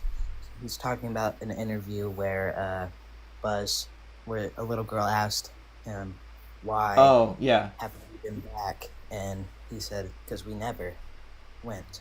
But if you look at the entire interview, he says like 30 times in the interview that he went. So it's cherry picking Final Boss, you know. Yeah. I've sat through the entire interview with a flat earther before on Fuzzy's Live. Yeah, I saw that clip as well, although I didn't like quite watch it closely enough to understand like what flat earthers were even claiming about it, because I didn't see an issue. I listened to the interview and it's like, okay, he's telling her about why we didn't go back to the moon. Like, what's the big deal here? Like, so I didn't get what the claim was. Yeah. So thank you for that information. I appreciate that. Yeah, it's like a 16-minute interview, and they like to take the 10 seconds out of context and just spam it everywhere. Okay, Mondo, you are doing the exact same thing to Buzz Aldrin. This was Buzz Aldrin, right? I That think so. Yeah. Steve from England did to Jaron Campanella, right? Jaron Campanella was exhausted out of his mind because he was spending time under the 24-hour Antarctic sun, had just traveled thousands of miles, and now was under 24 hours of sun, and he had been live streaming and stuff, and so he's exhausted out of his mind. He's talking about what he's observing, and he's gesturing like, and the sun goes over there, and Steve from England clipped it and said, "Oh, you said sets. The sun sets." If you can't see how dishonest that is, then you are lost. That's all I gotta say. It's the exact same thing with the Buzz Aldrin clip. The exact same thing. I guarantee it. Okay, we got Beast Animal and 5369 are both requesting to join. I'll drop down if you want. Yeah, I might see what these guys want to say. Thank you so much for joining and sharing what you had to say. Yep. Mondo Gecko, did you not hear me just say, I have watched the clip. There is no point where he says we did not go or that we faked it. That's just false. That's just completely false. No, I didn't. Now you're doing it to me. Oh my gosh. You are taking words out of context to try to force a point into my mouth that I didn't say. No, what I said, Mondo, listen with your brain, with an open mind, please. Okay? What I said was I didn't listen closely enough to hear the issue that flat earthers try to make out of it. Now, what that means is I didn't catch how certain parts of it could be taken out of context to be misused. Okay, that would require not just listening to what Buzz Aldrin is saying, but also listening while keeping track of how could this be misused? How could this be misused? How could this be misused? How could this be misused? Those are two completely different levels of listening. Okay? And you are not even demonstrating level 1 right now. So please stop it. Oh my goodness. Okay. Beast animal for real.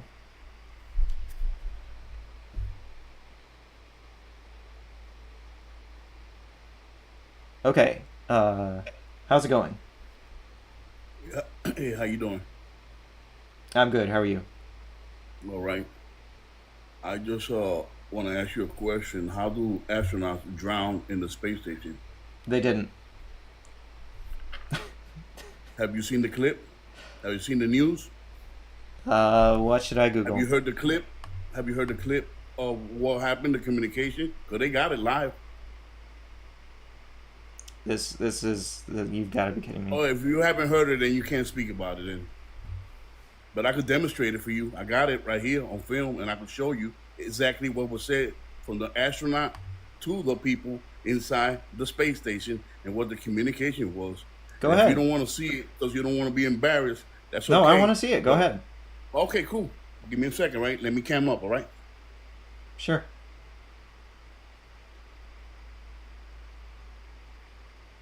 I got to get I got to set up the camera so so you can see it. So just give me. I'm gonna mute myself. Just give me about a couple of minutes, right? So I can get it ready, right?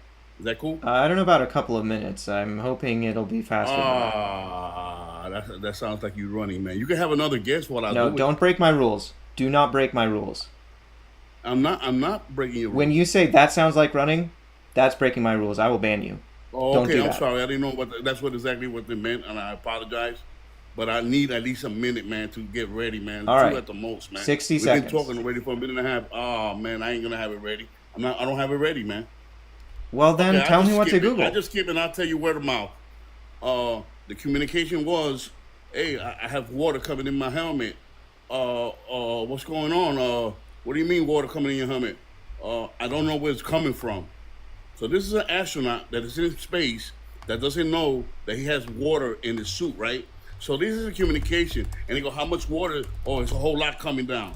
Oh, you need to get inside fast. So when he gets in, and after the fact, and after the communication, that's when they came out. Oh, they had a cooling system, some water inside the suit. But if an astronaut knows he's got water in his suit, he'll be able to say, "Oh, I think the coolant is leaking or something." But no, that was not the word. And when they took off the helmet, guess what they said? Oh, yeah, when we pull out the helmet, water poured out of it, poured, and this is in space. So just, you just explain debunked that. yourself. You said that they claimed it was coolant. And what's your reason for dismissing that claim?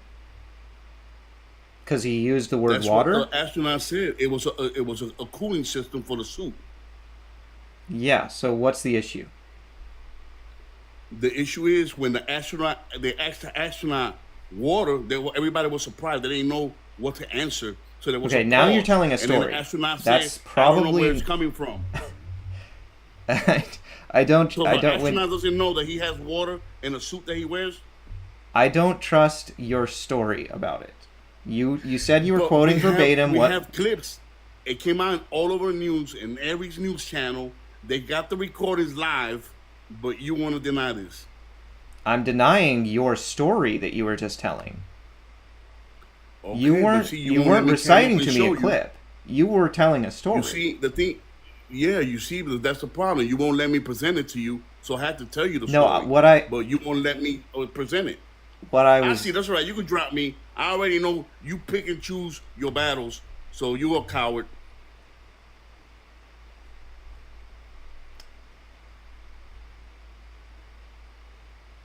Has he commented in the chat? I want to ban him. He just called me a coward.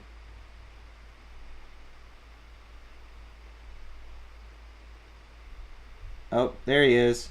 There he is. Mute account for entire live. Goodbye, sir. Goodbye. All right.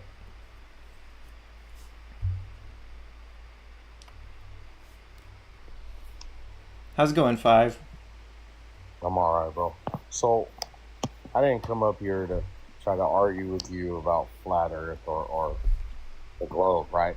More or less, I'm not into like speculation. Like the last guy, that's all speculation, right? There's no scientific evidence that he can present off of that statement, right? So, like, Okay. I'm not interested in stuff like that. I want to know truth, right? So, uh, there's just a couple things that, as I've been studying the flat Earth and the globe model, right? There's a couple things that I notice on both sides that are inconsistent.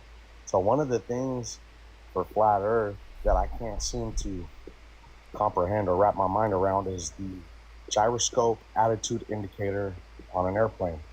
I've Okay. asked AI, I've done my own studying, I've talked to pilots. It's just something that I can't seem to get around. So maybe you have an explanation for me. Okay, so you'll forgive me for being cautious here. I've been dealing with flat earthers for a while, and something they do, in my experience, is they will approach you pretending to be on the fence, to not be a flat earther, to be undecided, to just be open-minded, trying to explore truth, exactly as you're doing right now. Right. And they will also say, I have looked into this, I have talked to pilots, exactly as you just said. Okay. And then ask for, what's your opinion? Exactly as you just did. And one thing that sometimes happens, as it turns out, is they will just be trying to ambush you with their script because they didn't listen when they did talk to pilots. Okay, so Right. why don't you tell me what the pilots said to you when you talked to pilots about this? So he explained to me that the gyroscope and the attitude indicator themselves don't account for curvature because what they're accounting for is their angular. It's so the gyroscope itself, it's going to show a horizon. And what a lot of people get confused with is that that horizon that's showing on the screen is not relative to the horizon in actual life. What it's doing is it's trying to show the pilot relative, right, to the ground or to the horizon level where his craft is at, what angular perspective his craft is at relative to the horizon. It's Okay, not that's not what a actually. pilot would have said. He I was don't telling me it was about angles. It wasn't about curvature. Because my thing was, wouldn't it move if you're accounting for curvature? Shouldn't it move? And he said it's accounting for its angle, not curvature. Okay, I mean, I guess that sounds a little like something a pilot might say, but the big issue here is that it's oriented toward the downward vector, right? Like Right. the direction that things fall. Like if Right. I pick this up right here and I drop it, it falls what direction? Down. It falls down. Right. Yeah, and But here's not, and I'm not trying to bombard you, bro. I'm not one of those weirdo dudes, dude. I'm a regular motherfucker, right? Because I don't. First off, I'll state I don't think it's flat, nor do I believe it's a globe. Not one or the other. I think it's both at the same time. So my conclusions are a lot different than flat earthers. They don't like me either. Glovers don't like me either. Because what I'm doing is basically saying they're both wrong and they're both right at the same time. And so for a lot of people, that's not something they can really comprehend or fathom, right? well, It's it does sound impossible like a for contradiction. right. Except for in quantum physics, we've learned that now by observing particles, they behave differently.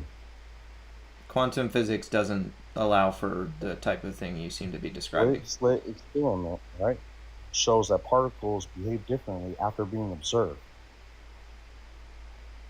Yeah, but I don't think quantum physics is going to let you harmonize globe and flat Earth. Like I'm not stating, right, that quantum physics is doing that for everyone. Oh, we got actual quantum physics expert in the chat here saying that's a big misunderstanding of the double slit experiment.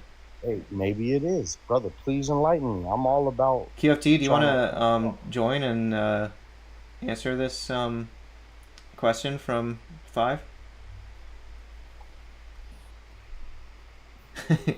No pressure. Like, I fully respect your time and everything. All right. Yeah, let him explain it to me a little bit, and then if that's cool with you, host, and then yeah. Yeah, I mean, if anything, this is like our fault. Like physicists use words that mean specific things in like everyday life in completely different ways. So in like the case of the double slit experiment or like any quantum mechanics context, observation just means like an interaction. So like for example, like a particle hitting a wall or like a particle going through a detector or like pinging some sort of detector that you have. So really what's happening is that the scales that we're dealing with in quantum mechanics, the systems are so sensitive that simply the act of interacting with them changes the state of those systems, right? So like that's not something that you have to deal with, like if you walk into a room and you perform an experiment, like the room is going to remain pretty much unchanged in like your everyday life, but it's not the case in quantum mechanics, just because the interactions themselves interfere with those systems, if that makes sense. So that does make sense. But here's my question, right? So after looking into that specific experiment, this was the understanding I gained. It could be incorrect, right? Uh-huh. But so let's take an example. When you look at something in your peripheral vision. So let's say you're in your room. It's nighttime, so there's not a lot of light as it is, right? And things in your peripheral vision, not looking at them directly, almost seem to move. And then when you look at them, they act as they were supposed to. So my understanding was that through quantum physics, that those particles are behaving randomly, right? And as soon as they are observed, they reconstruct themselves to what they were supposed to be. Is that correct, or is that false? I wouldn't say what they're supposed to be, or even like behaving randomly. It's actually kind of up for grabs still, like whether the universe is deterministic, like whether things behave randomly, like truly randomly or not. There is more randomness in the quantum, like at quantum scales, than there is at scales of everyday life. But like in your own experience, like you're never going to have a quantum experience because of this, because like the systems that are quantum, like as they bubble up to baseballs and the atmosphere and stuff like that, those effects get like they fizzle out. It's called decoherence. Right. If you want to look it up ever. So basically, it's these microscopic things that are combined to create some type of structure, right? Like let's say at a softball. Right? Yeah, for sure. So it was, and I know this is gonna sound way out, bro, because now I'm talking about some other stuff, right? But I'll just make it very quick because I don't want to sound like a weirdo. I'm gonna end the live after this conversation runs its course, by the way, guys. So no more guests. Thanks. Hey, and I appreciate you, brother, for letting me come up real quick. So after looking over this experiment itself, right? And now maybe it has to do with other stuff, but my understanding of that experiment is what allowed me to think that I can move objects without touching them. I know that sounds way out there, dude. Are you talking about telekinesis? Yes. Like in Stranger Things and Marvel and stuff like that? Yes. But it was because I understood that object that I'm trying to move is made up of a bunch of tiny particles that can change, that can be moved. I know that's like way out there. QFT, thank you for your time. I don't. If you want to bail out here. The comments on the gyroscope thing, really quickly though, like an ideal gyroscope, ignoring like any gyroscopic drift that exists in nature, like that we actually have to like correct for. Right. It just stays fixed relative, really, to a position that you decide on, unless external torques are applied. So like strong enough like gravitational field, or like someone like twisting it or something like that would change the gyroscope's attitude. But the reason why you don't like it doesn't account for curvature, because it's just the kind of thing that tells you like, hey, this is the orientation you had at some previous point in time where you fixed me. It's not actually that's all that it is. Going with the curve, yeah. Because I was studying that this morning, and I was basically doing the math for how long it would take to get to Australia, to the United States. And on a flight path for that many miles, right, using the 8 inches per mile squared mathematics, right, I figured out how many. But again, I'm thinking that this curvature would be able to show up on a gyroscope. So after I had done all this math, then I realized that it's not going to account for that curvature. Yeah, gyroscope is just for determining your orientation in space. Like if you're like upside, if you're upside down, your gyroscope would say, "Hey, you're upside down relative to the position that I was fixed before," and now you know how you have to maneuver in order to be right side up. Right. That actually does make some sense. I would recommend a video on this by Bob the Science Guy here on YouTube. This, if you scroll down a little bit or search for this, there's where's that at? YouTube? What's that? You said YouTube? Where's that at? Bob the Science Guy is on YouTube and here on TikTok. I don't know if this video of his is on TikTok or not. He's got a couple of different. The gyroscope? Yes. Well, this is an actual attitude indicator from an airplane. I think the original person who recorded this footage that I was going to point you to is Wolfie6020, who's a commercial pilot. Bob the Science Guy is also a pilot, but I don't think he flies commercially. Anyway, the point is, like, this video demonstrates how the it actually works. Yeah, how it actually works. And there's a thing inside it called the pendulous vanes that correct for the Earth's curvature, basically, by helping the gyroscope to slowly, over the course of minutes, reorient toward the downward vector. And it happens much faster than the Earth would be curving underneath the plane. Right. It's just because the Earth is so massive, so it's not. Yeah, it's 1 degree every 69 miles, or every 60 nautical miles. So like, it would take a long time for the plane to account for the curve. I get that. Peter, have you ever come across reaction wheels and like control moment gyroscopes in spacecraft? No. I think you. So I do like attitude dynamics for some of the constellations that we have. Wow. But they're pretty cool because, like, if you think of like, just say you have like a plane in space or some like box in space, like the way to change your attitude internally without like flipping it like externally is you just exchange it between components like that are already on your spacecraft. So like you spin a wheel and you get a change in rotation like on the other side of your spacecraft.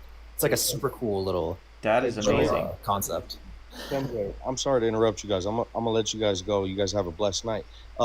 Tenjoyer, I requested you, man, because I'm real interested in your knowledge, man. If you can accept that for me, I appreciate you. Peter's way cooler than me, but hey, I requested Peter too, bro. It's all love right here. But yeah, good night, guys. Good talking to you. I wouldn't call myself cooler than you, QFT. I don't know. Your glasses are pretty sick. Thank you. Anyways, night, dude. Have a good one. You too. All right, I'm a little disappointed that 5 ran so quickly. I mean, that's cool. I don't mean to imply that he was being a coward.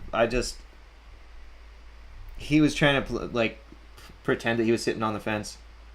Oh, okay. Yeah. So 5, the one thing I wanted to tell you was like, because you were basically trying to say that both globe and flat Earth are plausible, right? And then you had this theory about how to reconcile them. Right, and that's just what I've gathered so far. That doesn't mean that that's gonna be what it is tomorrow.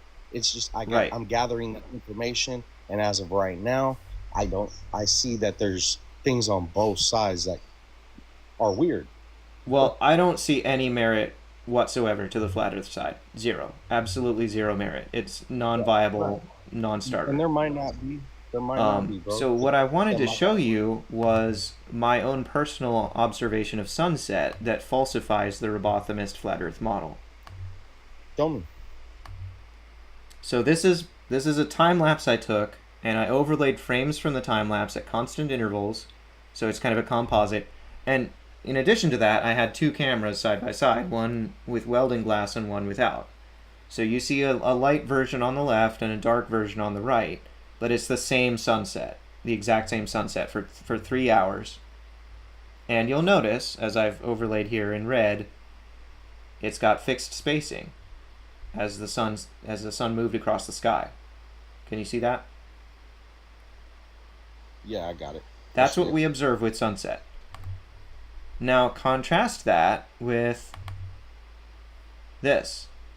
This is where I took a camera, just set it on the pavement on a bridge, and I had a flashlight at my waist, and I walked away from the camera until I was gone. And I did the exact same process, overlaying frames from the time lapse at a constant interval, and the outcome was completely opposite. Variable spacing by a dramatic degree, as you can see. That's what perspective does. Anytime you have an object receding into the distance, you're going to end up with variable spacing like this, according to perspective. That's not what the sun does. The sun is not moving away when it sets. It's moving down. I see that. I'm not arguing with that point at all. I believe that. That completely falsifies the robothemist model that says the sun is moving away when it sets, and it's circling above the Earth and never goes below the Earth. You know, you could say that this evidence matches an ancient flat Earth model that says the sun goes beneath the Earth at night, but I'm going to take a wild guess and say that's not what you believe about the flat Earth. No. Yeah, so basically, we know that time zones are a thing, right? So even though it's nighttime for me right now in real life, there's someone on Earth for whom it is daytime. The sun is high in their sky, right? So that's the concept or the principle of time zones. You pair this evidence of sunset with the principle of time zones. Sunset plus time zone equals globe. Because you cannot have any other model that makes sense of those two things. No, absolutely, bro. I'm agreeing with you. That's the thing, is like, I agree everything about the globe. I'm not disagreeing with nothing about the globe, bro. I'm not in denial about what it happens. Like, I see it. Okay, let me ask you then, what does the flat Earth have that is valid, other than just misunderstandings of science? So there is I guess there's something supposed to be happening coming up, right? Where there's a sun all day on a certain day. You know what I'm talking about?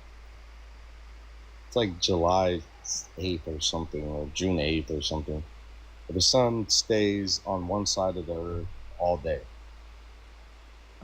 There's the solstice on June 21st. No. That's not it. It's something else. The solstice does provide a 24-hour sun in the Arctic. Yeah, that's common. That's like common knowledge. No, this one's something else, dude. I would have to get back to you on it to be more specific. But okay. There was something that I heard about that. The gyroscope thing that I'm starting to get more clarity on. That was another thing that kind of made me really think. Because when you're hearing it from flat Earth perspective, bro, you're not getting everything. You get what I'm saying? Well, you're usually getting lies or misunderstandings. Yeah.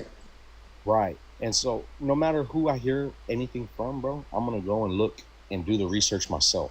That's fair. I'm going to try to figure it out. As long as you do the research properly. Right. And so, after talking to them or hearing them talk about the gyroscope, it was Tron. Tron was talking about the gyroscope and attitude indicator. And after that, that's when I've been looking into it, trying to figure it out. Just talking to whatever pilots I can try to talk to. I talked to one. Whatever information I can gain, dude. I'm trying to gain the truth, and not one perspective, not one side.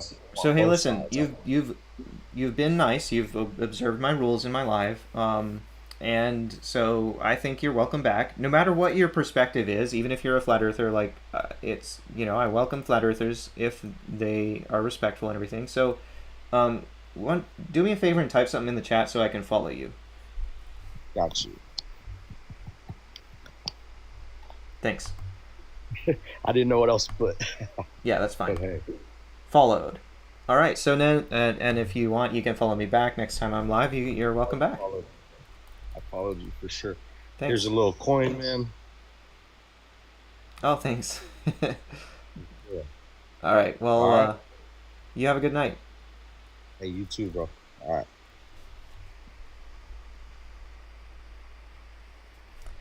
That wasn't so bad. I wish Free had been like that. Anyway, that was a flat earther that was in my live on Saturday, if you guys didn't catch that. His username's free_SVG. I think, I don't know why he put SVG in his username. Oh, I'm sorry, Planar Terrology. I'm planning to end my live. I'm sorry, I wasn't going to accept any more guests for now. Maybe next time. Yeah,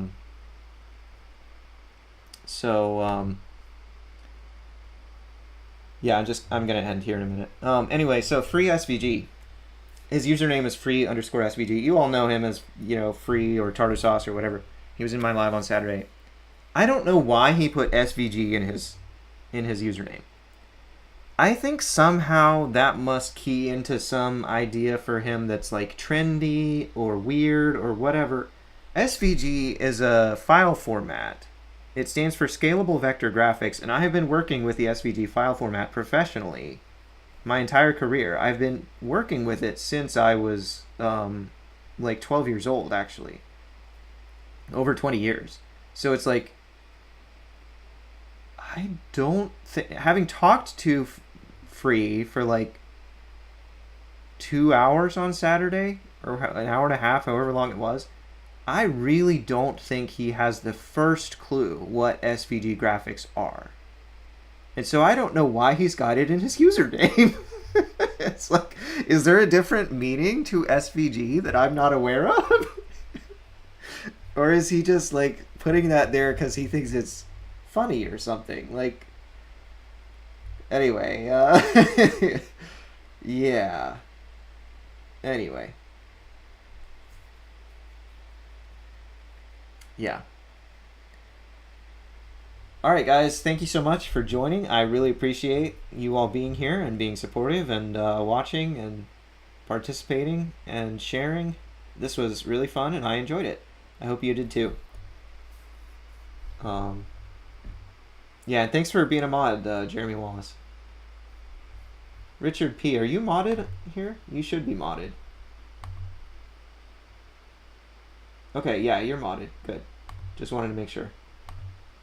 Cool.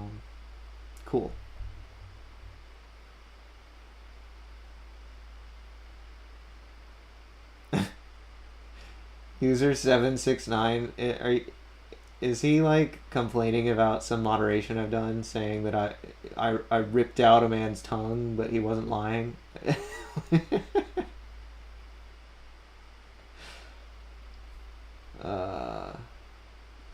That's kind of silly.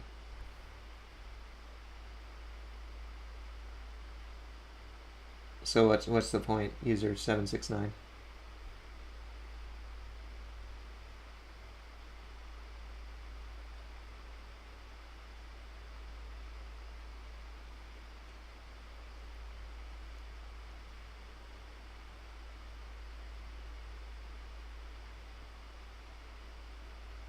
Don't rip tongues out? Are you saying that to me? Like, I need to learn that? Or what are you saying? Okay, whatever. Is your guy on YouTube says the SVG model Anaximander used it? He referenced the SVG model. That's priceless. Oh, man. Oh, boy. All right, guys. Thank you so much. I'm going to end the live. I hope you all have a good night. Tell your loved ones that you love them. I don't know. That's a little weird for me to say. Whatever.